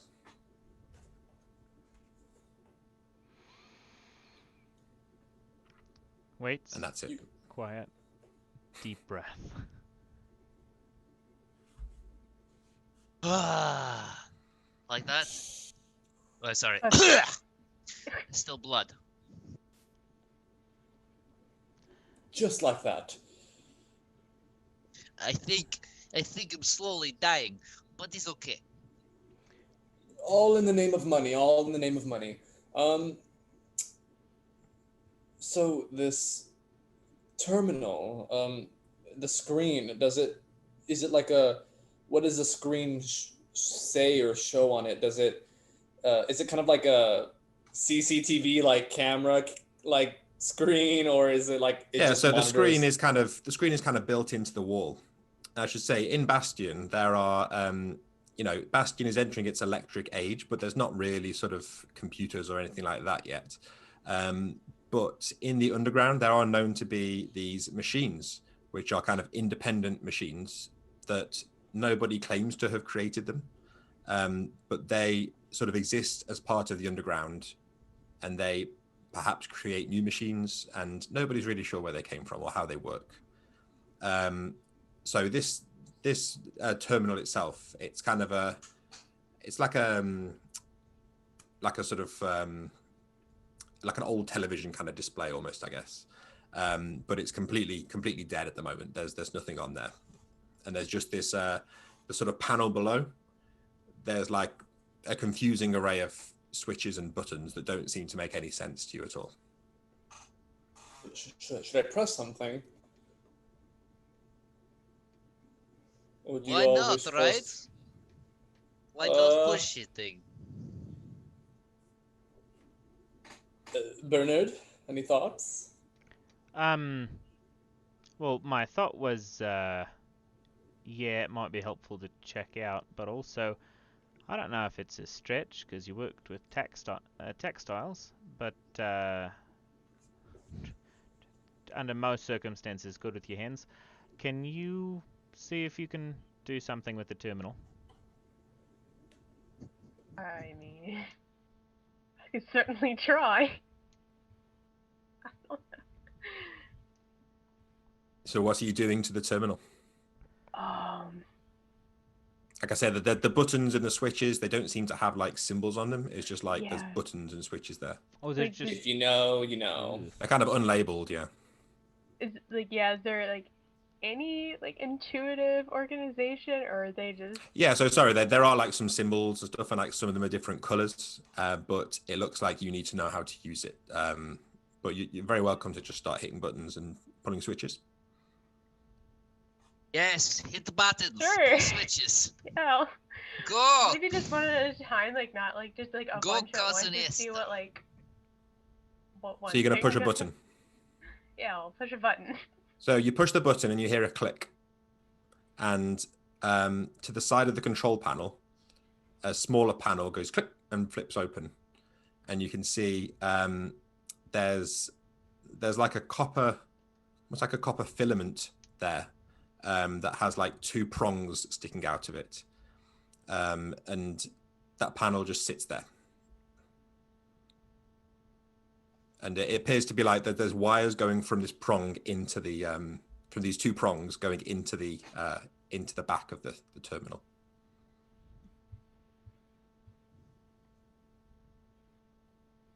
Click a different button. So far, so good. Eat more. Sure. Good button What does pussies. more things do? Just- So you hit the rest. You just sort of hitting the buttons. As you hit the rest of the buttons, Very nothing- tentatively, but yeah. very tentatively, yeah. Nothing else seems to work. So you're kind of Okay. clicking it, and you can hear the clicking. But anything you do, it doesn't seem to do anything after this panel has popped out with these two metal prongs sticking out and these wires going into the back. Okay. So it looks like this is all we've got.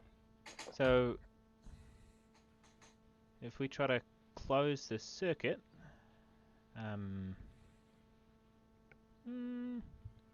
hopefully it doesn't do too much damage. He's going to take his saber out and Yep. try to just lay it across the two prongs gingerly, just to You see kind if of- he can close the circuit. You lay it across, and Darling. doesn't seem to do anything, unfortunately. He breathes a sigh of relief and sheathes his sword. I don't know. Maybe it's not worth it. We can always keep moving. All right, let's go sneak across that other room. So you're kind of pressing forward through these tunnels now. Now that there's light here, are you keeping your lanterns, your torches, your like electric lamps? Are you keeping them out, or are you putting them away? I mean, I can see. I feel like Esther would take hers away or put hers out. I have no They've reason. got a good battery on them, so like you don't need to worry about running out. You can gotta never be too save the careful. battery anyway. Yeah. So you kind of, yeah, I'll let you worry about that. And then, so you're heading into the next room. The next room is, before you even get there, you hear it, and there's like flickering coming from that room. And as you get closer, the room appears to just be overrun with broken machinery and big, thick cables of bare copper sort of sticking out, and there's just like sparks flying between these wires and these bits of metal machinery that are lying around. You can just about make out there are doors to the. So you're traveling east to get here, and there is another door on the eastern side and a door on the southern side. There's probably enough space around the outside for you to sort of press against the wall and bypass this sparking electrical nightmare. But yeah, there you go. What do you do? Looks like Shocky Boompool. Indeed. The words right out of my mouth, Brock. Sometimes do that. I will put them back and then just like smack you in the face. Wait, are you like Did you- do you wait, Not actually, actually, What? just like physically patting you in the face. Well, yeah, but, like- put words back. Okay. Okay, because yeah, she gets nervous. Like, I put words back. Don't worry. Bernard gets a little stressed too. He's like, Bernard, Brett, cousin don't- Bernie, I will no. never. No, it's No. not. Yeah, We be are careful. cousins. Gross. No, that's not. But never mind. It's fine. This is a why shocking don't you- Boompool. We hey, should focus Fanny. on this. While we scoot around the edge here, would you mind? I don't know. Seems like a strange place for a lot of wires. Could you what do you suppose in relation to Bastion we are? Oh, now you want my help. Now you care to know what I know. I don't actually care. I just I'm really curious if you know. Well, then if you don't care, then why do you want to know? To heckle you. Anyway, keep going. I mean, While I you're feel having like this that- conversation, your conversation is slightly interrupted by a loud crashing noise coming from the room that you were just in, and the sound of like a wall being smashed through. You know what? Shimmy, Never mind. Shimmy, shimmy, Let's, shimmy, let's shimmy. go. And then, yeah, he's gonna immediately shimmying pick through? up the pace and just kind of gesture to everybody to like, let's leave. So Bernard's going first, yeah? Yep, he is now. Are you trying to get to the southern door or the eastern door? Whichever one would be closest to him, he's just trying to vacate the space. Yeah, it'd be the south, the southern door. Okay. So you're kind of hurrying through. Yep. Who's going second? Brack? So the I two will of go you, second. the two of you kind of scurry through quite quickly and get to the other side.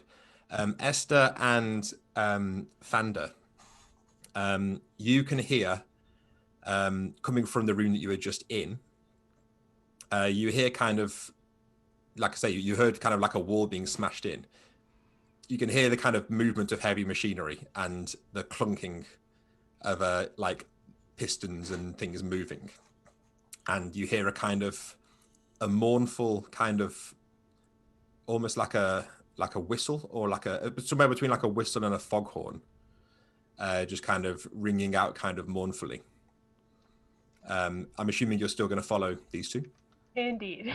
We are going. So you're scurrying. Esther kind of scurries through next, and Fander, are you going through? So you're all kind of get through, and I'll tell you what, Fander, if you can give me a dexterity save, seeing as you're last. Yeah, I figured, and it's okay. Give me a second here. 12 out of 13. So you make it, okay. So you're fine. You seem to get away before anything notices you.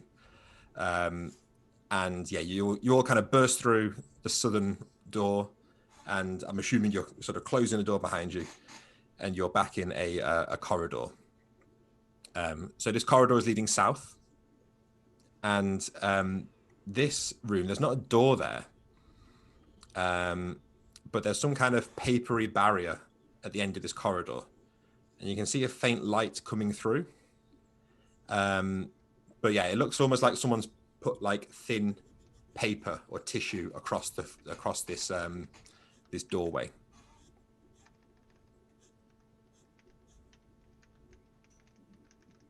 Do we want to poke it and bring it down? Is it? I might have missed it. I apologize. Is this the only way out? From this corridor, yeah. So you could go back into the room with all the sparking electricity and try and get to the other door, but this is the only way out of this corridor that you've rushed into.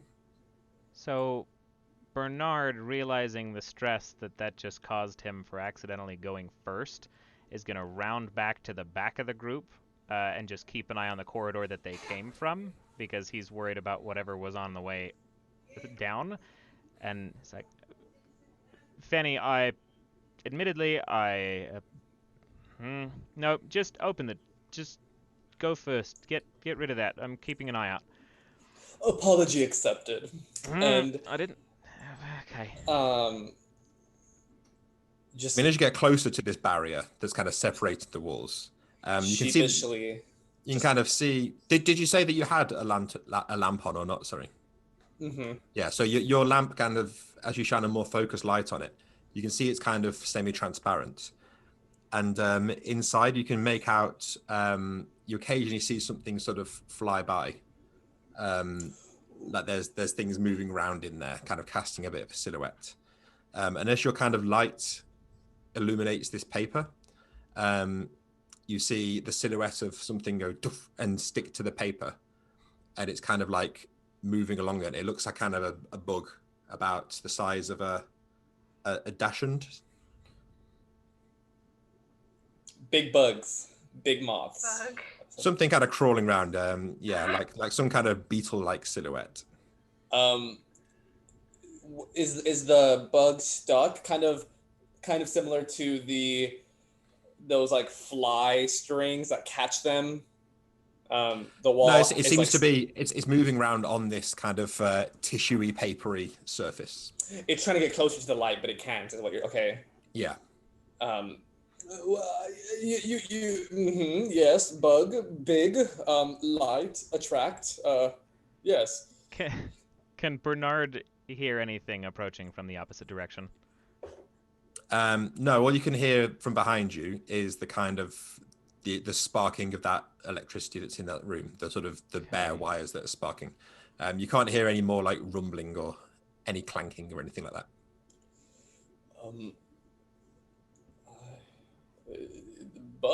Big bugs. Big bug. What should we do about this? Do we want to let one in and kill it? Well, prepared for that. You could smash bug with stick, with branch, sure, but I mean, Is there a way I could, I guess, position the lantern in a corner, peeking through the room to get a visual of what is on the other side, without necessarily leaving a big gaping open space for the bug to come through? So you want to like make a small hole just to be able to peek through, kind of. Correct. Yeah, you can do that because it's a pretty big bug. So you kind of using sort of the edge of your pistol, perhaps you kind of make a little bit of a tear in the and it is kind of like papery, or almost like if you've ever seen like a termite mound, or like or like the substance of like a beehive, like that kind of like papery stuff. So it's quite easy to break through. And looking inside, you can just see this room is filled with these bugs kind of crawling and leaping around the room, around this kind of central kind of mound in the center of the room. And as your light shines through, you see a couple more of these bugs kind of cling onto this membrane, but they're not able to get through the hole. Ooh. Well, from what I can discern, it's bugs and bugs, more bugs, with some other bugs mixed with some bugs, all centered around something in the center. It seemed a point of interest, perhaps, but I was quite put off by the number of bugs. Brack, does this smell like home? Are we still moving towards home? I mean, does it smell like home? Doesn't smell like any kind of bugs that you've encountered in the swamp. It doesn't smell like swamp bug nests or anything like that. Doesn't smell like home bugs. Smells like away bugs. Very weird bugs.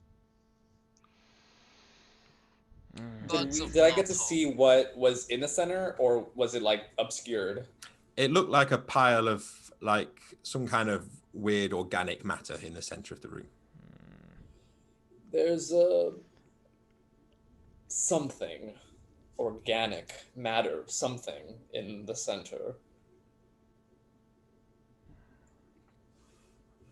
Feel like- I'm gonna just for shits and giggles, I'm gonna cry out, "Your Majesty," to see if that's the Queen.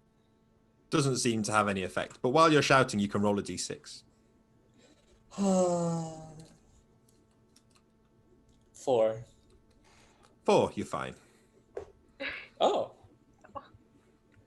What's next? well, I don't. Do you all want to go try the other room? The other, like we went south. We want to go east. Yeah, I think that's a good. We That's a good might be plan. okay. Essie, just stick around towards the front of the group this time. I'll take up the rear. Just let's move quick in case the thing is passing through eventually. Whatever that sound was. So you're So who's going first? Sorry, through the door. I can go first this time. So you're kind of like you take a look through the door, and there doesn't seem to be any extra danger in there. There is just this horrible sparking mess. So you kind of squeeze out of the door and squeeze around the perimeter of the room, and you're able to get to the kind of the eastern doorway. So I'm assuming the rest are sort of following you. Yeah, I would have just taken up the last spot. Yeah, and as you kind of pop that eastern door open, you can see this leads into a room that looks very much like a it looks a lot more like somewhere you would expect to see in Bastion. There are leather seats laid out in this room. It's about 15 feet square room, and there's these leather benches laid out, almost like a waiting room. And there is a door to the east.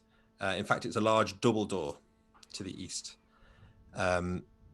And yeah, laid out. There's on the table. There's some old newspapers laid out on the tables around the benches, but nothing else of any note in here. No bugs, you'd be pleased to know. You know, I am pleased to know that. Well, double doors, anyone? Seems it's a change of pace from bugs. Quite a bit. From Like- my experience, bugs cannot open double doors. Oh, this is why it is This- then. This place gets weirder and weirder by the corridor. The entire city gets weirder deeper down you go. I've never heard that phrase, but I will not argue. It seems to be true thus far. So you're opening the doors? The worst Um, thing you can hear. Yes, I guess so. So you open the door. Yes. If the others This aren't is opening fine. it, then Brock definitely will. You open the doors and you're met with the stench of sewage Oh. wafting in. And it's almost like you've walked into there's a few steps downwards, and then there's this long sort of cobbled path leading through this sort of curved roofed corridor that seems to lead on for as far as your light will illuminate. And alongside each just alongside one, so the left hand side of this path, there is this kind of trickling river of like sewage and filth, and it smells terrible. It's kind of bubbling slightly, and it's got obviously a very disgusting smell. And the light seems to go as far as you can see, but in the distance, your light does illuminate two figures quite far off, and they appear to be walking away from you.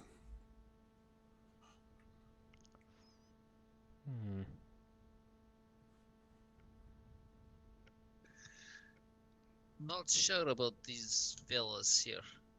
Did we get a good look at them, or they were kind of just silhouettes? You can see from this distance, they're kind of like just silhouettes of humanoid silhouettes, if you like. They're quite tall and spindly, but other than that, you can't make out much more at this distance.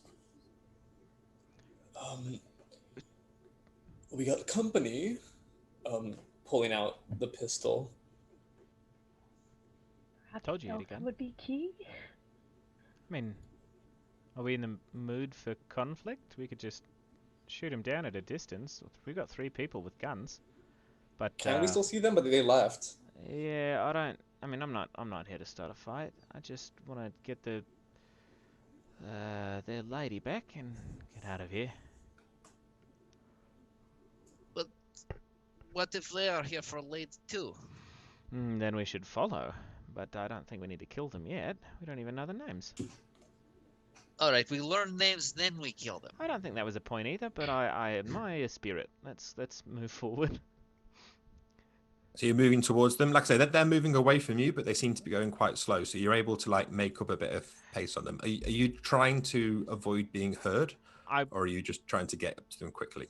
Yeah, I think if I had my choice, and this depends on everybody if they follow suit, but I think Bernard is going to try to shorten the distance a little bit, just so he doesn't lose them, but he doesn't want to be heard. Same. So as you close a bit of distance, but then you can see that they've actually stopped, and you can see one of them is kind of leaning over the sewage. And as you get closer, you can see they're very spindly. Their arm is kind of like too thin, really, for like a normal arm, and they're kind of like look almost like skeletal. But then you also get the glint of kind of metal on them as well. But they still have these like round heads as far as you can see at this distance.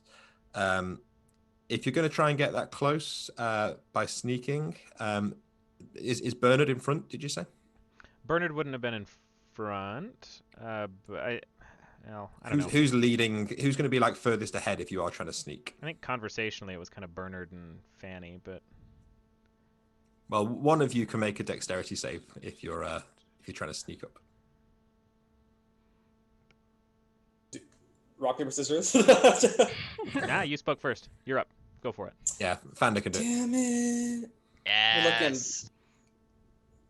You're lucky I'm quick on my feet, for that is a 7 out of 13. Okay. So you're able to get close enough without them sort of seeing you.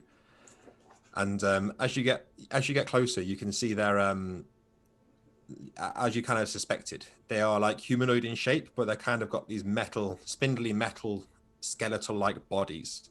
So some kind of like metal frame for their bodies. They're about 6.5 feet tall, 6'6". Automaton in nature. Yeah, looks like it. However, where their head would be, there is what looks like a large snail shell mounted on their head.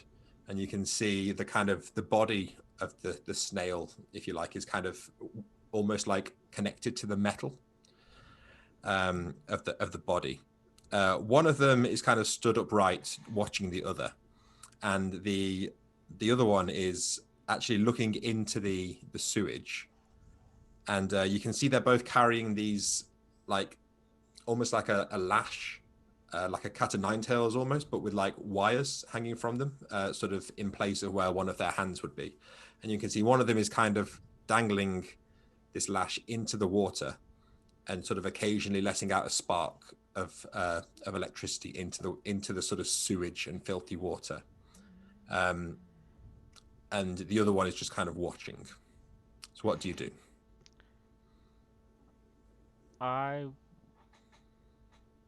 Well, does anybody else want to do anything before I was going to say a thing?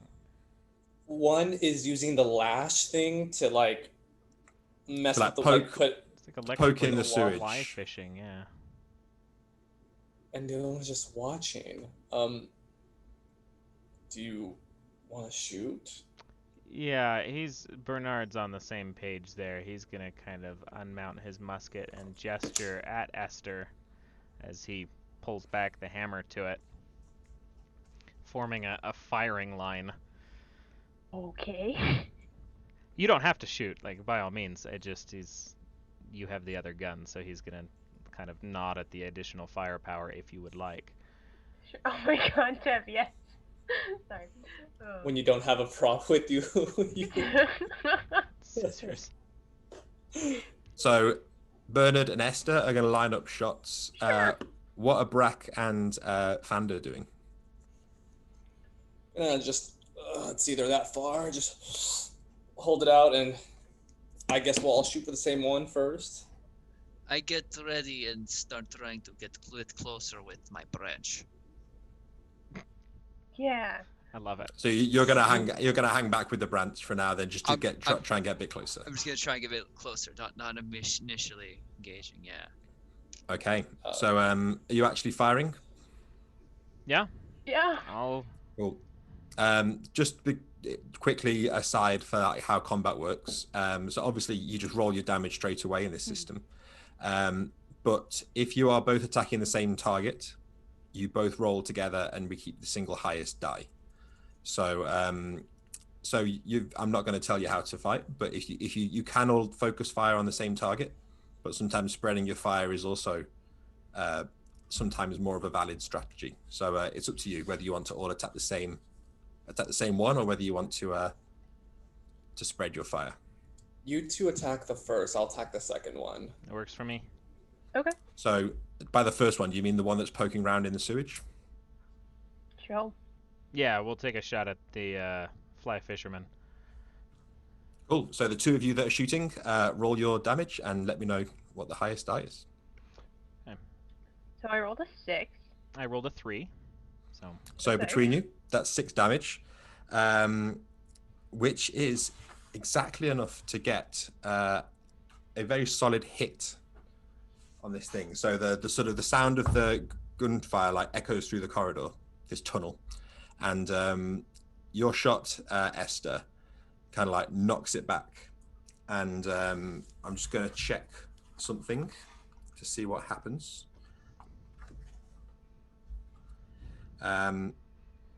Yeah. So your shot actually kind of blasts a good part of the sort of snail shell off the top of it, and it sends the thing kind of reeling backwards. It's still standing, but just barely, and you can see this kind of like weird slime is dripping out of the shell now. Fander, you're attacking the other one. Go for it. It's a D8 for me. Let me go ahead and. What weapon are you using? The scrap launcher. Oh, Big boom. What damage does it say next to it? D8. Yeah, so D8. Go for it. I rolled a 5. So your shot narrowly misses it, the second one. But help. You sort of wing it, so you've knocked it off balance, but it's still upright.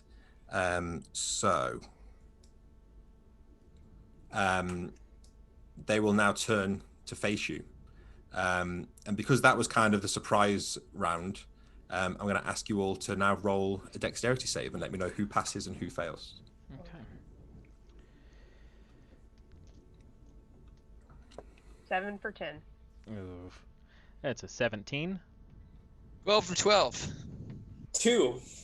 Save. So those of you who passed, you will get to act first, but you can see these things are rushing towards you now. They're both kind of flailing towards you, sort of swinging their lashes towards you. So what are the three of you doing? Bernard, you won't get a chance to act until after. Yeah, gun jammed. I'm going to swing my branch at the weaker of the two. So the one that was poking around in the sewage is kind of the one that's been weakened most, but they're both kind of shaken by the gunfire. So before you roll, what are the other two of you doing? If it's at all possible to shoot again, Esther will do that. So you're gonna, are two of you gonna shoot at one while Brack goes for the other one? Sure. To maybe avoid hitting Brack with any gunfire? Agreed. I would appreciate that. Yeah. As Don't Brack. hit Brack. Fander, your scrap launcher, is it just straight D8? There's no weird effects on it or anything? You don't need to like... Let me double check for you.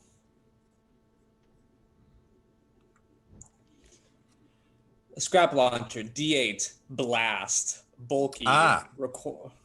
So blast is good. Blast means it will damage both of them. So what we'll do is we'll roll your sort of scrap launcher is gonna fill the corridor with like a blast of scrap. So what we'll do is your damage is actually going to affect both of them. So Fander and Esther, do you want to roll your attacks? So you've got D8 each, and this will be for the first one, the one that you shot last time. So I rolled a 3. And we're re-rolling. And Fander, yeah, you got yours. That will be a 7. So 7. So you get a good shot on it with the scrap launcher. You kind of blast it back. Esther's shot is a little bit wide, and the thing is thrown to the ground. And as it falls to the ground, you see the weird like snail shell thing kind of pops off and sort of lands on the ground. Meanwhile, Brack, you're going to be swinging in with a stick at the same time as the scrap launcher is blasting everywhere. I'm swinging in with branch. Sorry. How dare you? Swinging with branch. I'm very sorry. So yeah, go ahead and you can both roll damage for the second target. Okay. Let's roll damage here. That is 5 damage to the already weakened snail man. Fander, what did you get? A save. Sorry? Oh no, for damage, because your weapon, because it's a blast weapon, it can hit both of them. So you'd roll for damage 5. again for the second one. Okay, so 5. Oh, sorry, I misheard you. Okay. This one, unfortunately, you do blast it very hard, and sort of its non-lash limb is kind of thrown off to the ground, but it's still shambling forwards. And it's going to make its swing for Esther, unfortunately. Oh boy. No. So it's coming for Esther, and it kind of swings its sort of massive, sort of crackling wires at Esther, and Esther is going to take 6 points of damage. Gah. So that will come off your Alright, HP sure. first, and then your strength. Alrighty, so 9 strength club here. So you now have to make a strength save with your new strength. Alrighty. Oh boy. Oh, that's a 4. Okay. So you sort of get like the wires kind of wrap around you, and you feel a jolt of electricity, but you're able to kind of just throw it away in time. Now it's a new turn. Bernard, you can act on this one. Okay. I'm assuming you're all just going to be attacking this thing. Yeah, no, I'm gonna stab that. It's barely standing, so Yeah. you can all just Saber's roll your just damage, and we'll see what we get. Yeah. I'm glad I'd used the saber instead of the musket, because that was a 1. What did everyone else get? For damage, I have a 4. It says I need to rest to reload my weapon, so I'm gonna just run up to Bernard and just like grab for his saber and just hold it. Take my sword, the one that I just stabbed with. Oh, I thought you used your gun. No, I was stabbing with it. So my musket would still be kind of half slung over a shoulder if you're trying to wrench that from me. Give it to me. That's fine. Esther, it you still can't use your gun, Esther, because it's right on you. Do you have like a melee weapon? Yeah, I do have just like a gauntlet that she has on her right hand that she's just gonna try to deck him with, I guess. Yeah, go for it. That's a 3. It's a 3. So you sort of all pile in on this thing. Your gauntlet does catch it, and ordinarily where you would feel that the break of a bone, sort of there's like a crack of metal, and it kind of it sort of shambles down to its knees, and then Brack's able to come in with the branch and smash the snail shell off, and it sort of scuttles to the ground, and they're both immobile. Smash this. So if you having a rest, then it only takes a minute or so, but you regain all your HP. Okay. Yeah. But your strength unfortunately won't be coming back. Yep. Essie, you okay? If we just take a moment. Okay. I think I'm okay. Yeah, have a rest. Fanny, all you have to do is ask. If it takes too long to reload your own gun, you can always borrow one of mine. You just have to, be polite about it. I'll take advantage of this moment with the unfortunate moment of Esther getting hit and we needing to rest to reload my own gun. Call it divine intervention, if you will. Glad you're okay, Esther. You pack in your scrap launcher full of like whatever Snail shrapnel you Snail can put in shell. there. The snails actually, one of them is sort of smashed to bits, but one of them is kind of slowly crawling away. No. Can I hurry over and grab the snail? Yeah, you grab the snail and pick it up, and it looks like just a large. If you've ever seen like one of those giant African land snails, it looks a bit like one of them. Hell yeah. You will be no friend, and my friend I mean prisoner. Oh. It To the retreats bag. into its shell. You think you are safer there? I hold it up over my face. I will find you, and you will be prisoner still. I don't think it wishes to parlay with you right now. I don't care what it wants to eat with me. Perhaps you want to put it in the bag with the screaming head. Let it have a friend.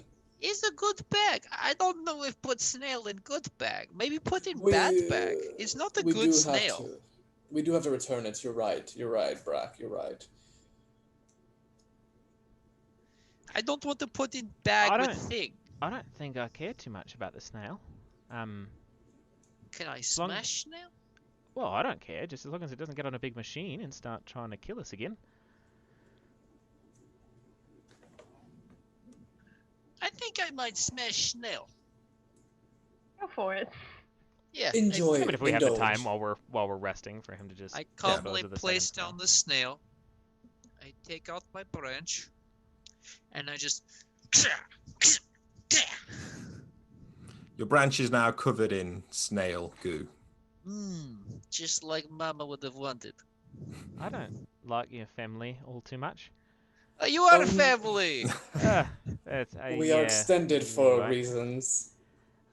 Extended like 3 branch. Why don't we keep moving and you can clean off your branch while we walk?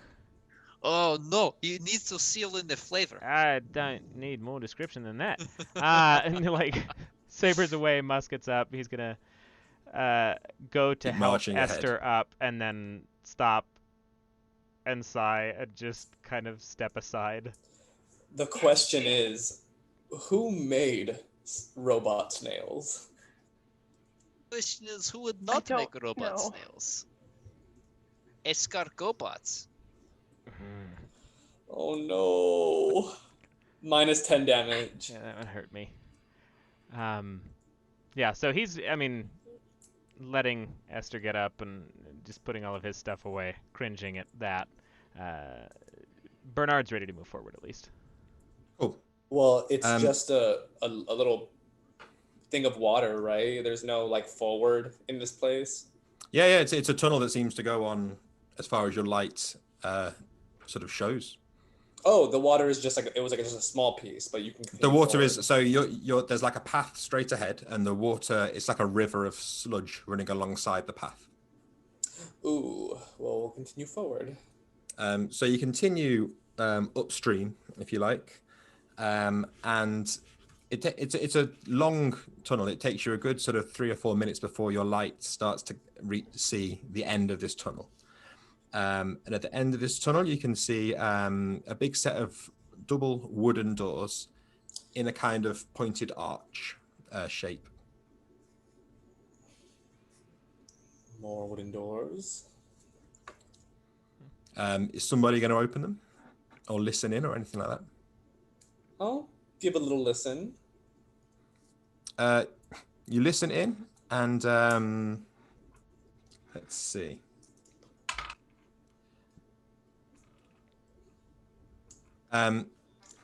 You hear a faint rumbling from within, similar to what you heard before, like sort of a rumbling, like almost like drilling through stone.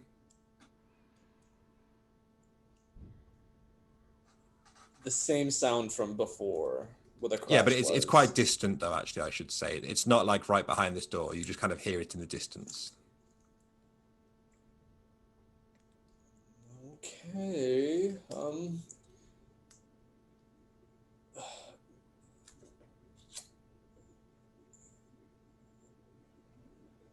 Anybody want to help me open this? Is it quite easy to open, or is it just it needs to? They're big, heavy doors, but you could probably push them with one person. Yeah, that shouldn't be a problem. I could help if you are too weak, cousin. I am not weak. You push these doors open, and the sort of the sight that greets you is a vast, like church-like room, almost like a chapel. So it's got at the front. So if you come in from the back of this chapel, at the far wall there is a large display, kind of similar to the one you saw earlier, like a machine display. This one is also completely dormant, as far as you can tell. There are wooden pews either side of the aisle, wooden seats, and all across the sort of ceiling and the walls, it's all decorated with bones. And in particular, on the sort of left-hand wall as you walk in, there's a large set of what looks like perhaps shark jaws mounted on the wall. And there's like a golden urn sort of placed, recessed into the wall between these jaws. And there is you come in in an easterly direction, and the only other way out is through a quite modest door to the south.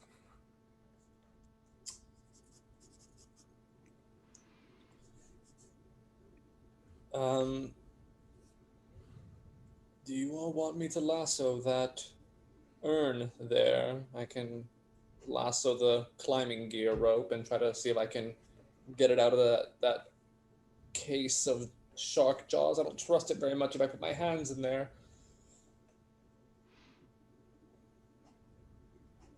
So you're going to try and like hook it with a rope and pull it out? It could be safer if not touch Yokjo. Indeed. I will attempt to lasso.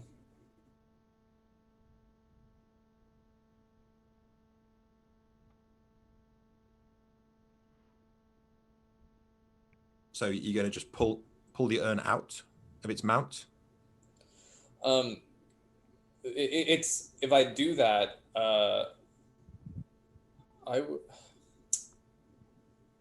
is it vertically high enough where the jaws don't encase the bottom, where if I ask someone to be on the bottom receiving end, if where it fell, they wouldn't be touching the jaws? Yeah, so the bottom jaws are maybe 3 feet up from the ground, and the upper jaws are maybe 6 feet, and the urn is kind of equidistant between those two.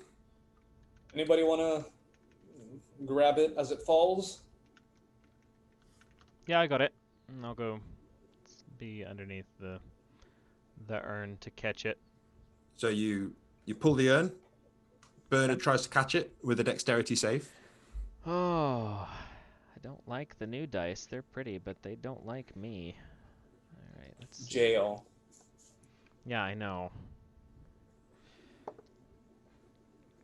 Hey, that dice doesn't mind me though. That's a natural 1.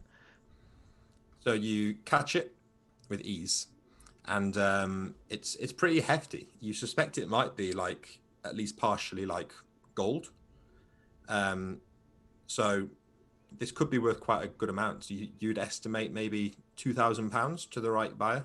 Is it able to be inventoried and taken with? Yeah. It's only relatively small. Oh, okay. It does feel like there's something in it, though. What do you think? Do we just tag it with, or should I pop it open? I mean, if you want to pop it open opposite way and kind of empty it, we can kind of jokingly leans the urn away from him at Franny, and it's like, good idea. And he just pops the cap. You're just kind of shaking the contents loose. Yeah, just lightly. He's not trying to do anything malicious, but he does want to kind of jostle it and see if there's anything inside. So as you jostle it, you hear a kind of shaking, like a rattling inside, and as you kind of tip it, you see a few what looks like teeth fall out, and as you look closer, they look like shark teeth, and the urn is just full of these shark teeth. Oh, okay. He's gonna put the couple shark teeth back in the urn, and as he puts the urn, I guess, away, it's like, Franny, I suppose if we really need more junk for the junk gun, I've got a whole bucket of fun stuff that's probably better than sewer garbage. Happily, we'll take them when the time comes. Awesome. Cool. What now? Is that the only thing that was an item of interest in there? So there's the, like I said, there's these bones all sort of decorating the room, aside from the jaws. And there is a large display screen at the front of this kind of chapel-like thing. And actually, in front of the display, sort of the display is quite large, maybe sort of maybe six by 6 feet mounted on the wall. And then underneath on the ground, there is a a sort of copper spike coming out of the ground from beneath the screen. Maybe 2 feet long, this spike. And the spike is kind of wired into the wall itself. And upon closer inspection, it looks like the spike has actually got like some blood residue on it.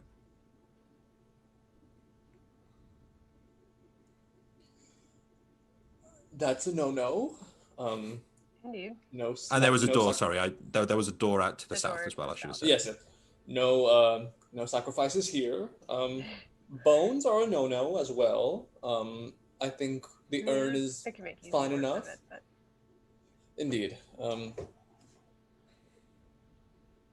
Do you all think the urn is suffice?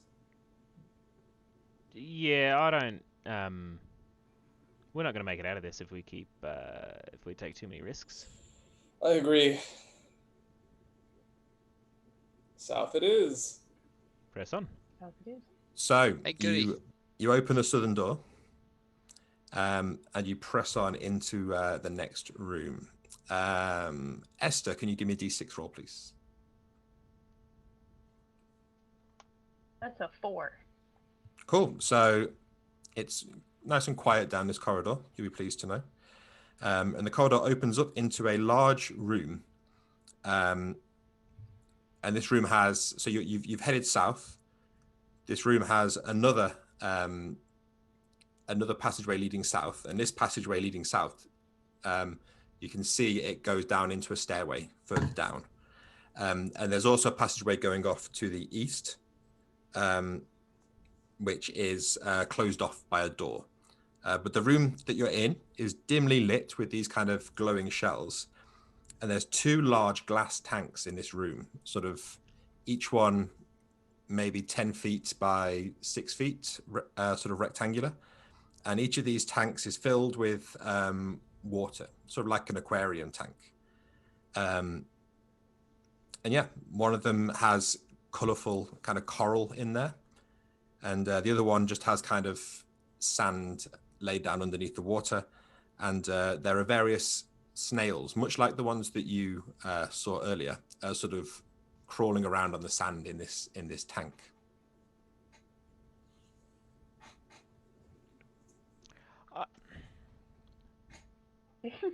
I don't. Practically, we could wonder what these snails are doing here, but I'm getting a little bit concerned that we don't know where we're going, and we're still trying to find. We don't even know who, or I mean, hell, what Her Majesty is at this point. We've seen robots with snails. We've seen more snails and tanks. We've seen. Well, I guess we haven't seen all that many things. But point is, we haven't seen anything that could be remotely related to Her Majesty, and I don't know. I'm kind of deferring to you guys. I just want to make sure that we can make it out of here, that everybody's taken care of. And this is... I worry that we're going to get lost. Well, I've been keeping a mental map of where we've gone, what we've seen so far, and the other avenues so far are at the beginning, back at the beginning when we started, the cracked fissure entrance that seemed a little bit unstable going south, and then just a few doors back near the electrical room, the room with the terminal, if you will. There was a room going south, but we chose to go further Right, inward. you get the bug room. But All the other ones lead back to the surface, or were already so far explored. right, Chris, once again I'm missing the door layouts of these. My brain's not processing. So I've got one. For sure. We came in. We've got one. So you came in, door. yeah, so the north is the way that you've just come from. Uh-huh. South seems to lead to a stairway going down deeper. Okay. And east, there is a door. There's a short amount of corridor, and then there's a door blocking it off. And actually, from that direction, you can hear there's like movement and clanking, and sounds like the clanking of machinery from that direction. And also, quite a nasty smell of like a fish market almost. And meanwhile, to the stairs to the south, there's no sound coming from down there, but there is more of the faint light.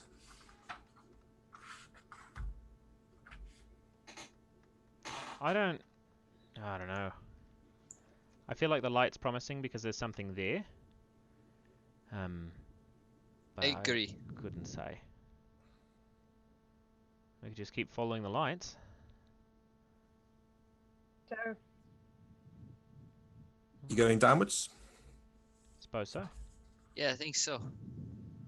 So heading down the stairway, past these out of the sort of aquarium-like room, you sort of lead down the stairway and you sort of hear like your steps starting to echo. And this stairway leads down into an absolutely vast chamber. It's huge, like natural cave. There's stalactites hanging from the ceiling. There's kind of rocky outcrops all over the ground.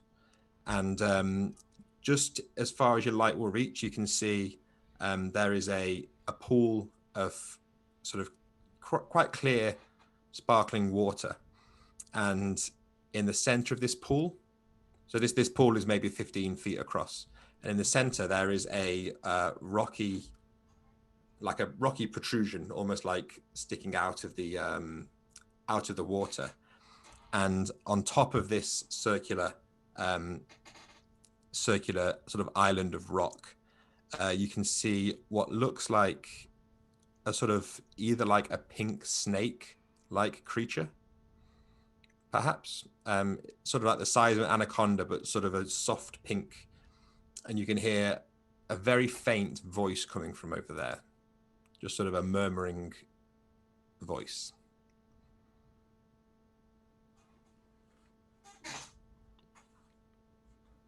I don't mean to presume, but that thing on top looks wormish in nature, perhaps. the same thing.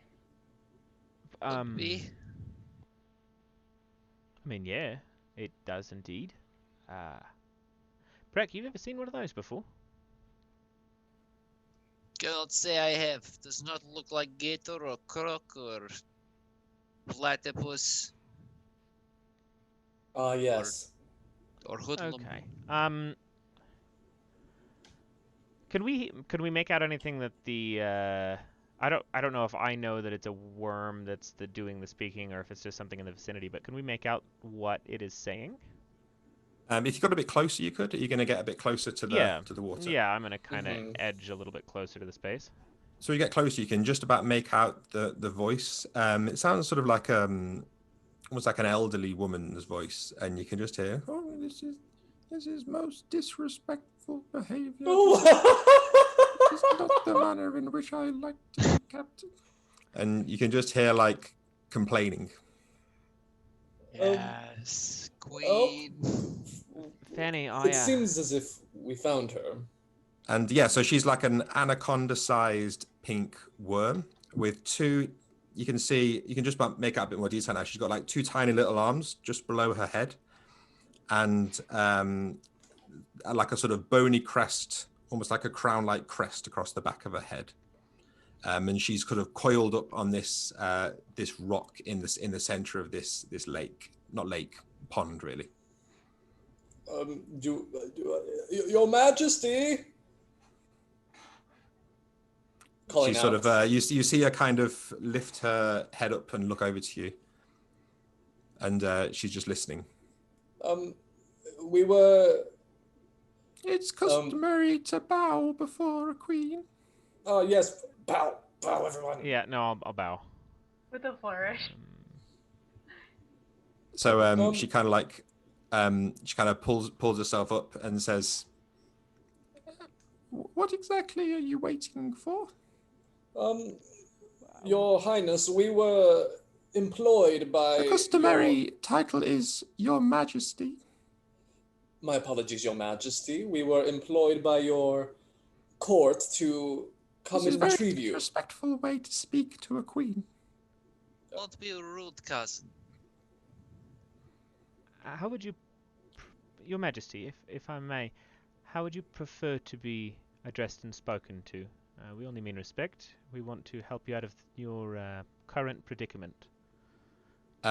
Before she can answer, you hear that rumbling sound from below you, sort of in the ground. Okay. And it's quite close.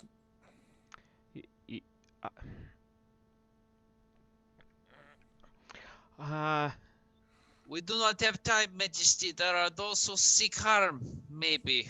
Probably, boys. Probably. Probably. How do we help, Your Majesty? How do we help you out of here? We gotta go, with you, ideally. She sort of pulls herself a little bit towards the edge and kind of looks over. So it's not that high up from the water. It's like a few feet up from the water. Okay. And there's about a 10-foot stretch of water between her little island and your bit of ground. But she kind of looks over and she says, we do not swim. Of course, you should not swim. Who does swim? I swim. I could swim. Yeah, I'm Also assuming you can all encourage. swim. Yeah, I mean, I hope so. So Yeah. someone's going to swim across to get her. I could go get her with Branch. She could sit on Branch. It's a That's very a nice Branch. Big snake. Worm. Majesty. can- Your Majesty, we're gonna send Breck here over to get you, and we're gonna keep an eye out for that danger. You just climb on. So Brack, you kind of swim over to the other side, and as you kind of get there with the branch, she kind of wraps herself around it and kind of coils on top of you, and she kind of makes sure that her head is above yours, and you feel her tail kind of slap you on the back, and she says, "Yes, let us go now." Of course. And as you start to swim back, you hear a kind of you feel like a thrashing in the water beneath you, and you hear like a loud crashing noise coming from beneath the water, and there's something moving very quickly below you. Are you going to stick around for it or try and get out of the water? I'm trying to get out of water. I don't If- want to be Uh, part of this. Yeah, Give me a dexterity save, please, then, Brad. Okay. Oh no. Remember, you probably have a -2 from I chat. do have a -2 from chat right now. That is okay. It's a 13 -2 is 11 out of 12. Yes. So you kind of you're kind of swimming back, and as you get close to the edge, you sort of feel something on your foot, but you're able to kind of use that to push yourself up out onto the land. And as you're sort of moving away from the water, you see these two kind of almost like two like ribs from like a whale or something kind of come out of the water and heft this huge body out of the water. And it looks like somewhere between like a giant, I'll say giant, maybe 12 feet tall, like mechanical creature, sort of adorned with all of these bones. And on the front, it has these two sort of giant, like blue whale jawbone almost. And it has these kind of rib bones kind of coming out of its side like claws. And it's charging towards Brack. Shoot. No.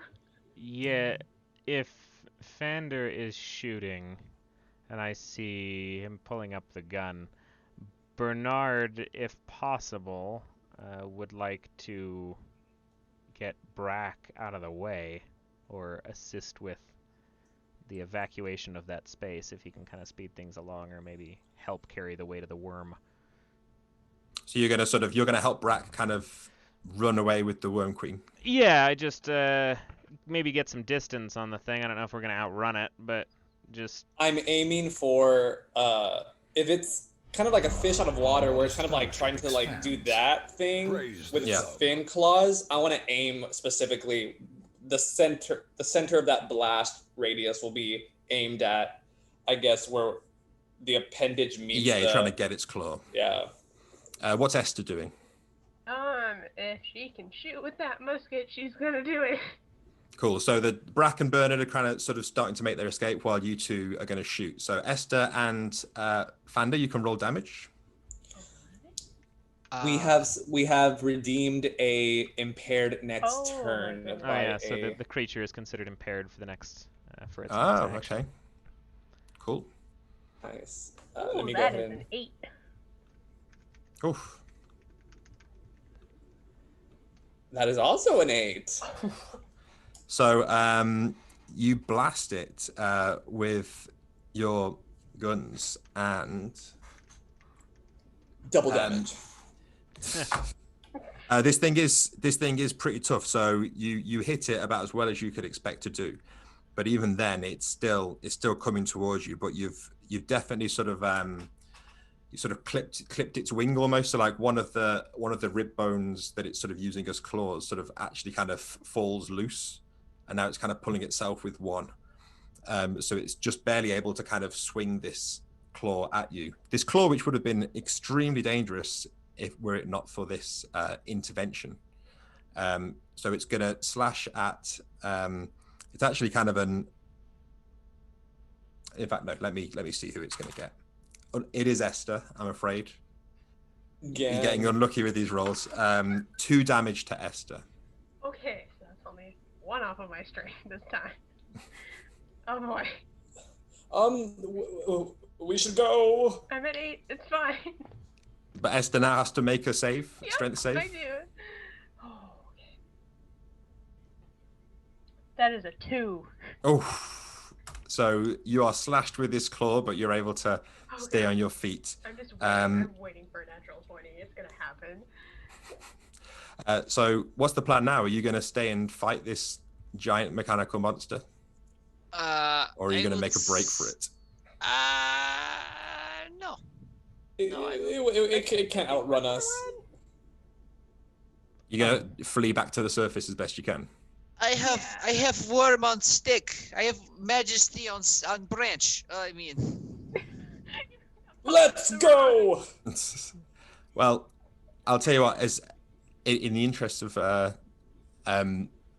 fairness, we'll do one final. Who's carrying the queen? It's Brack, isn't it? I think Brack's Brack is carrying queen. So Brack, give me one final dexterity save. Oh boy. No, it happened, didn't it? It's a 14 out of 12. Oof. Unfortunately, as you're kind of running out of the cave, this thing is kind of like half immobilized, but it's able to. You see its kind of jaw unhinge, and it just lets out this blast of steam at you. And whereas the 3 of you were able to get away, Brack, you are caught in the blast, so you are going to take some damage. Boiled. Shield the majesty. You're going to take 2 damage, Brack. I have plenty of place for damage. And the Worm Queen, let me see. No. Oh shit. Oof. I take. The Worm Queen is also hit by the blast. And she rolled a natural 1 on her save. And whereas she is like singed and you hear her kind of crying out in pain, she is able to maintain consciousness, so she continues to complain to you, you'll be pleased to know, all the way out as you're running back to the surface. So I'm assuming you're going to flee straight to the surface? Oh, I am going right Yeah, to we're on surface. 7. Stop for nothing. So on your way back, you kind of, as you're running through the rooms, you kind of could swear that things were laid out differently, but you're able to kind of muddle your way through. All the while the queen is complaining, saying, "Oh, it's most unregal to be attacked by a steam cannon in such manner. Oh, this is not good." And I agree. eventually you get to the surface, and you are in the cellar of Hog Hall. Now, the Master of Rolls is nowhere to be seen, and neither is his Newt Butler. Do you want to seek them out, or do you want to try and slip out of Hog Hall unnoticed? Fanny, I feel like sneaking out would be good. yeah, I'm inclined to agree, but I also did kind of make a deal. Where's that box of jewelry? Yeah, one of you has it. Okay, so I take the box of jewelry and I'll take the urn out, and as we slip out, I will just leave those on the interior of the building at whatever entrance we leave. Okay. Do you not want to call for him? Nope. I don't know that I care to know. Master of Rolls, just yelling out. We're leaving the antiquities here in the interior of the foyer. Out of way, cousin Fanny! I shot you out of the way. Get the worm cream out on the branch. Stealth was never an option. We are now apparently very loud, but not just really. barreling out of this building. Stealth was never an option. We have to run, I am afraid, but we will see you soon. Enjoy. And luckily for you, he seems to be otherwise occupied. Oh no! We know what's happening. You're able to head back to Club Dirt and return the Worm Queen to her subjects. So the Worm Girls, as agreed, they pay you £5,000 in dirty money. However, the Queen, Brack, as you are closest to her, can you give me one final charisma save? Sorry. Oh boy. That's a 7 out of 9. Yeah. So she kind of she's being like tended to by the Worm Girls now, and they're kind of rubbing mud all over her and kind of like bowing to her and stuff, and like returning her robe and stuff to her. And she says, "It's only right that the bravery of this wilderness gentleman should be rewarded. However, although you were all very rude to me throughout the entire ordeal, your rustic spirit has seized my heart. The Worm Girls, you may present them with an item from the royal treasury." And the Worm Girls kind of look at each other, and then they kind of go into the back room of the club, and they come back with a tiny little box, and open it up, and there's a kind of like it looks like a sort of golden worm kind of coiled up with like a little emerald in the top, and you estimate that's probably worth around £5,000 as well. So I believe if one of the accountants present can work out a difference, I think you've just about made enough to pay off your debt in record time. There we go. And nobody died. How sad. It's good branch.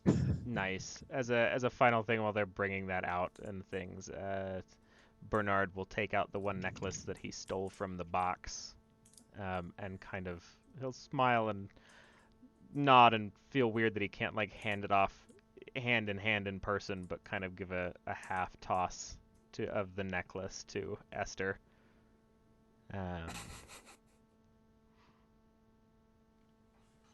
But awesome. Yeah. Thank you, darling. Well done. I think we're very nice. Thank you. Should we make our way to Cafe for a nice drink or two? I don't even have money for a sandwich right now. I have $2 for more dirt, for more white. If white was good drink, I like. Is drum man still playing? You know what? Yeah, we might as well stay. It's cheap drinks, and we can just relax. I believe your debt is actually with somebody off in Rosevine or something. Yes. So maybe next time you'd have to go into Brack's neck of the woods. Yeah. Oof. Yes, it's very good. We go to swamp. Yes. Very cool. Her ghoulies are here in the city. I need to give it to them. I don't want to visit her. I'd be so scared. Not to visit home country. Deep Home country is good place. Deep swamp country is fun place. Many good creatures to hug, but not actually hug. Bad hugs. Do not hug creatures. I just You in have your general, I don't crooked- think I should hug any creatures. You have your crocodiles. You have your Should hug some creatures. alligators. Yes. And then you have platypus, country mascot. Hi, Fanny. Yeah. sorry, I didn't mean to break up the moment. Just as a final note, I don't know if it was luck or maybe you actually can map better than I give you credit for, but we all made it out, so thank you for that. Oh, Bernard, you flatter me so. Don't. I'm gonna go get a drink and just gonna walk off. If it wasn't for those muskets. Very fair. Cool. Oh, but I have 2 drinks on me. Just the 2. Sorry, just the 2. But there are 4 me as well. Ah. Diet white. Yes. Well. There you go. I'm sure if you took 2 glasses and just diluted 2 of those with more water, it wouldn't be a whole lot different. Save some money. Is there anything else planned, or is that a wrap? I think Chris? that's a wrap from my end.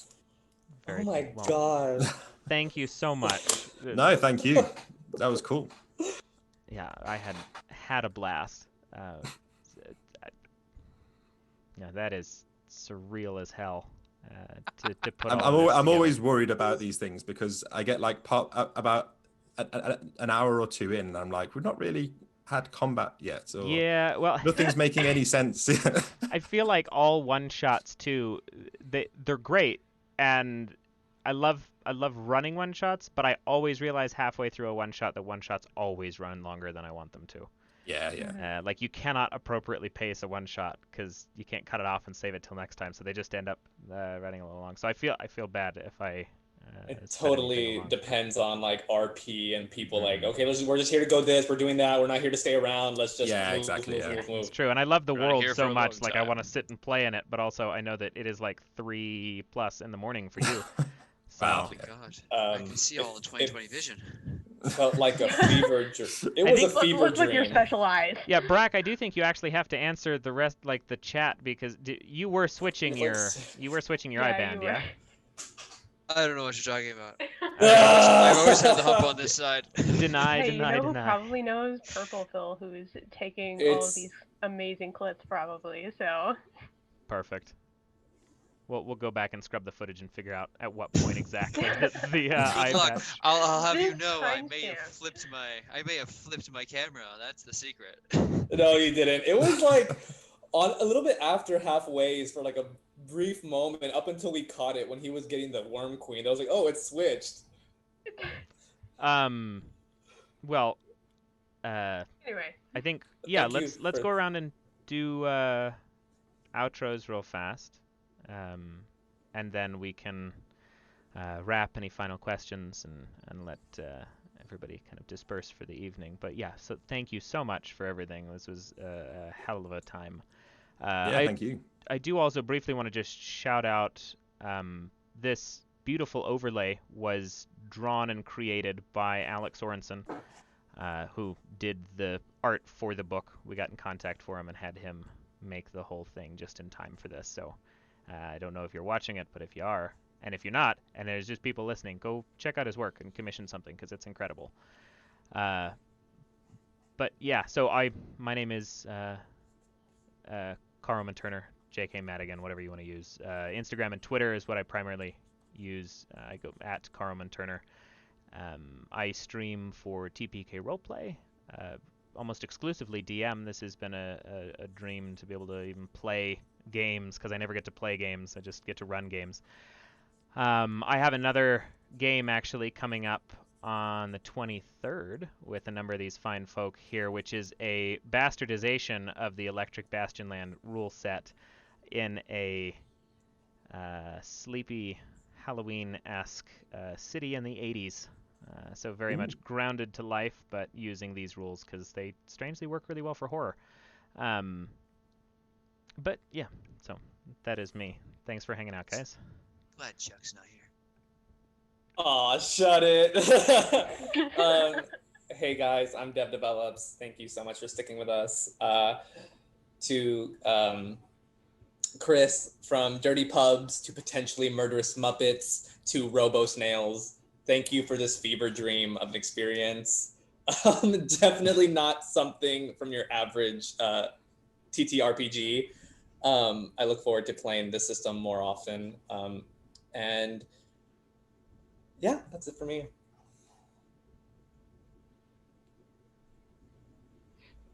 Who's next? I don't even know. Turk Oh, is. It's I am Turk. next. Yeah, Hello, like, I don't it think is it's me, your but- cousin Breck. I was played by a good friend Turk, who also is on TPK often. Speaking of which, just to plug more things that we have coming up. Tomorrow there is. I'm gonna go do the normal voice. Tomorrow we have Murder and Coffee, which you should definitely tune into. We have a great little morning dose of some RPG goodness there, hosted by the wonderful Tyrant and Lukalok for tomorrow. They have some awesome things, and then I will be around for other things. Gosh, this week was my really busy week, but really the next thing I'm going to be on is Sunday with Total Party Recap, where we're going to talk all about this for an extensive period of time, because oh my god, Chris, thank you so much for bringing this wonderful system to the world. Because Thank you. I've literally not been able to stop talking about this, because it is. Yeah, I think As someone who's gone from heavy rule stuff, sorry not to interrupt, but someone who's gone from heavy rule system to just this, where you could just do what you want, and when there needs to be rolls, there are rolls, but no, it is wonderful. This setting is beautiful. I love the fact that I was the only one who didn't have some strange power. I had a branch.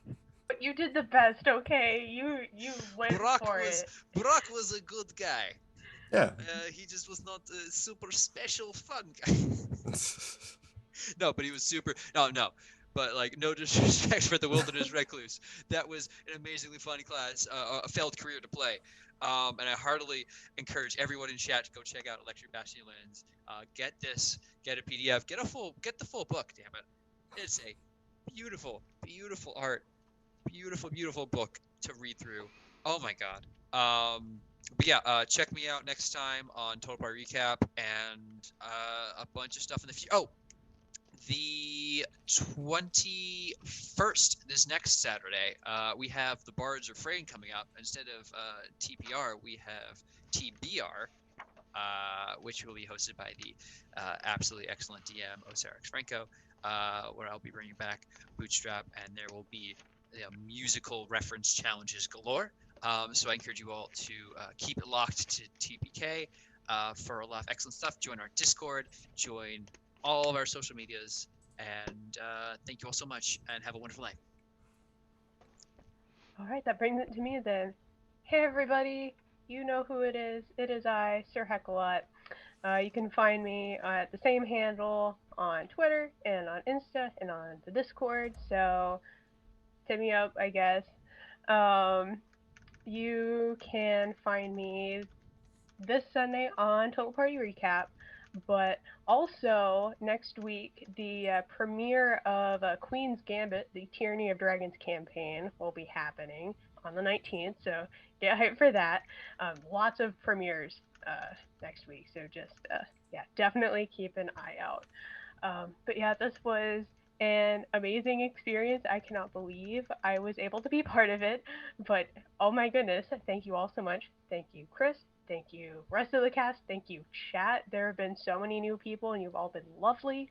So, yeah, just keep rocking it, you guys. So yeah, thank you to obviously all of you for playing. It wouldn't have been much of a game without you. And thank you to the chat, because I've been trying not to look too much, but it's been great fun seeing what people have said. Apparently I say algae in an unusual way. I'll take your word for it. I mean, it's just not the American version, which is completely Yeah, valid. it's It's just valid. Your version is just as fine.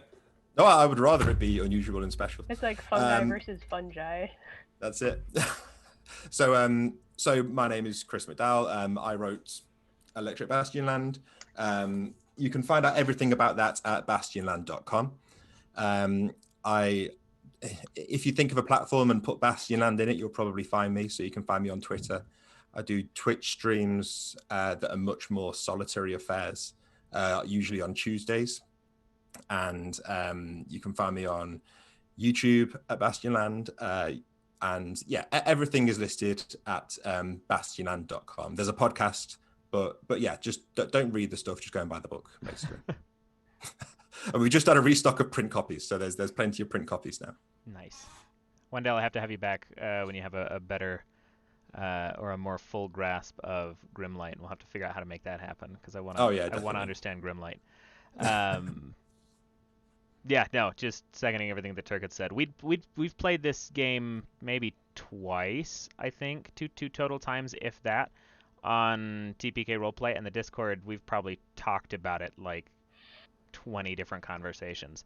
It's wild because I think there's such a difference between like we do D&D so often that this is just we're gonna take all of the rules and the crunch and just remove all of it and then just go and see what happens, and that's been crazy. But yeah, thank you for hanging out. Thank everybody in the chat once more. Check out the TPK Discord. Check out the giveaway that we still have going on.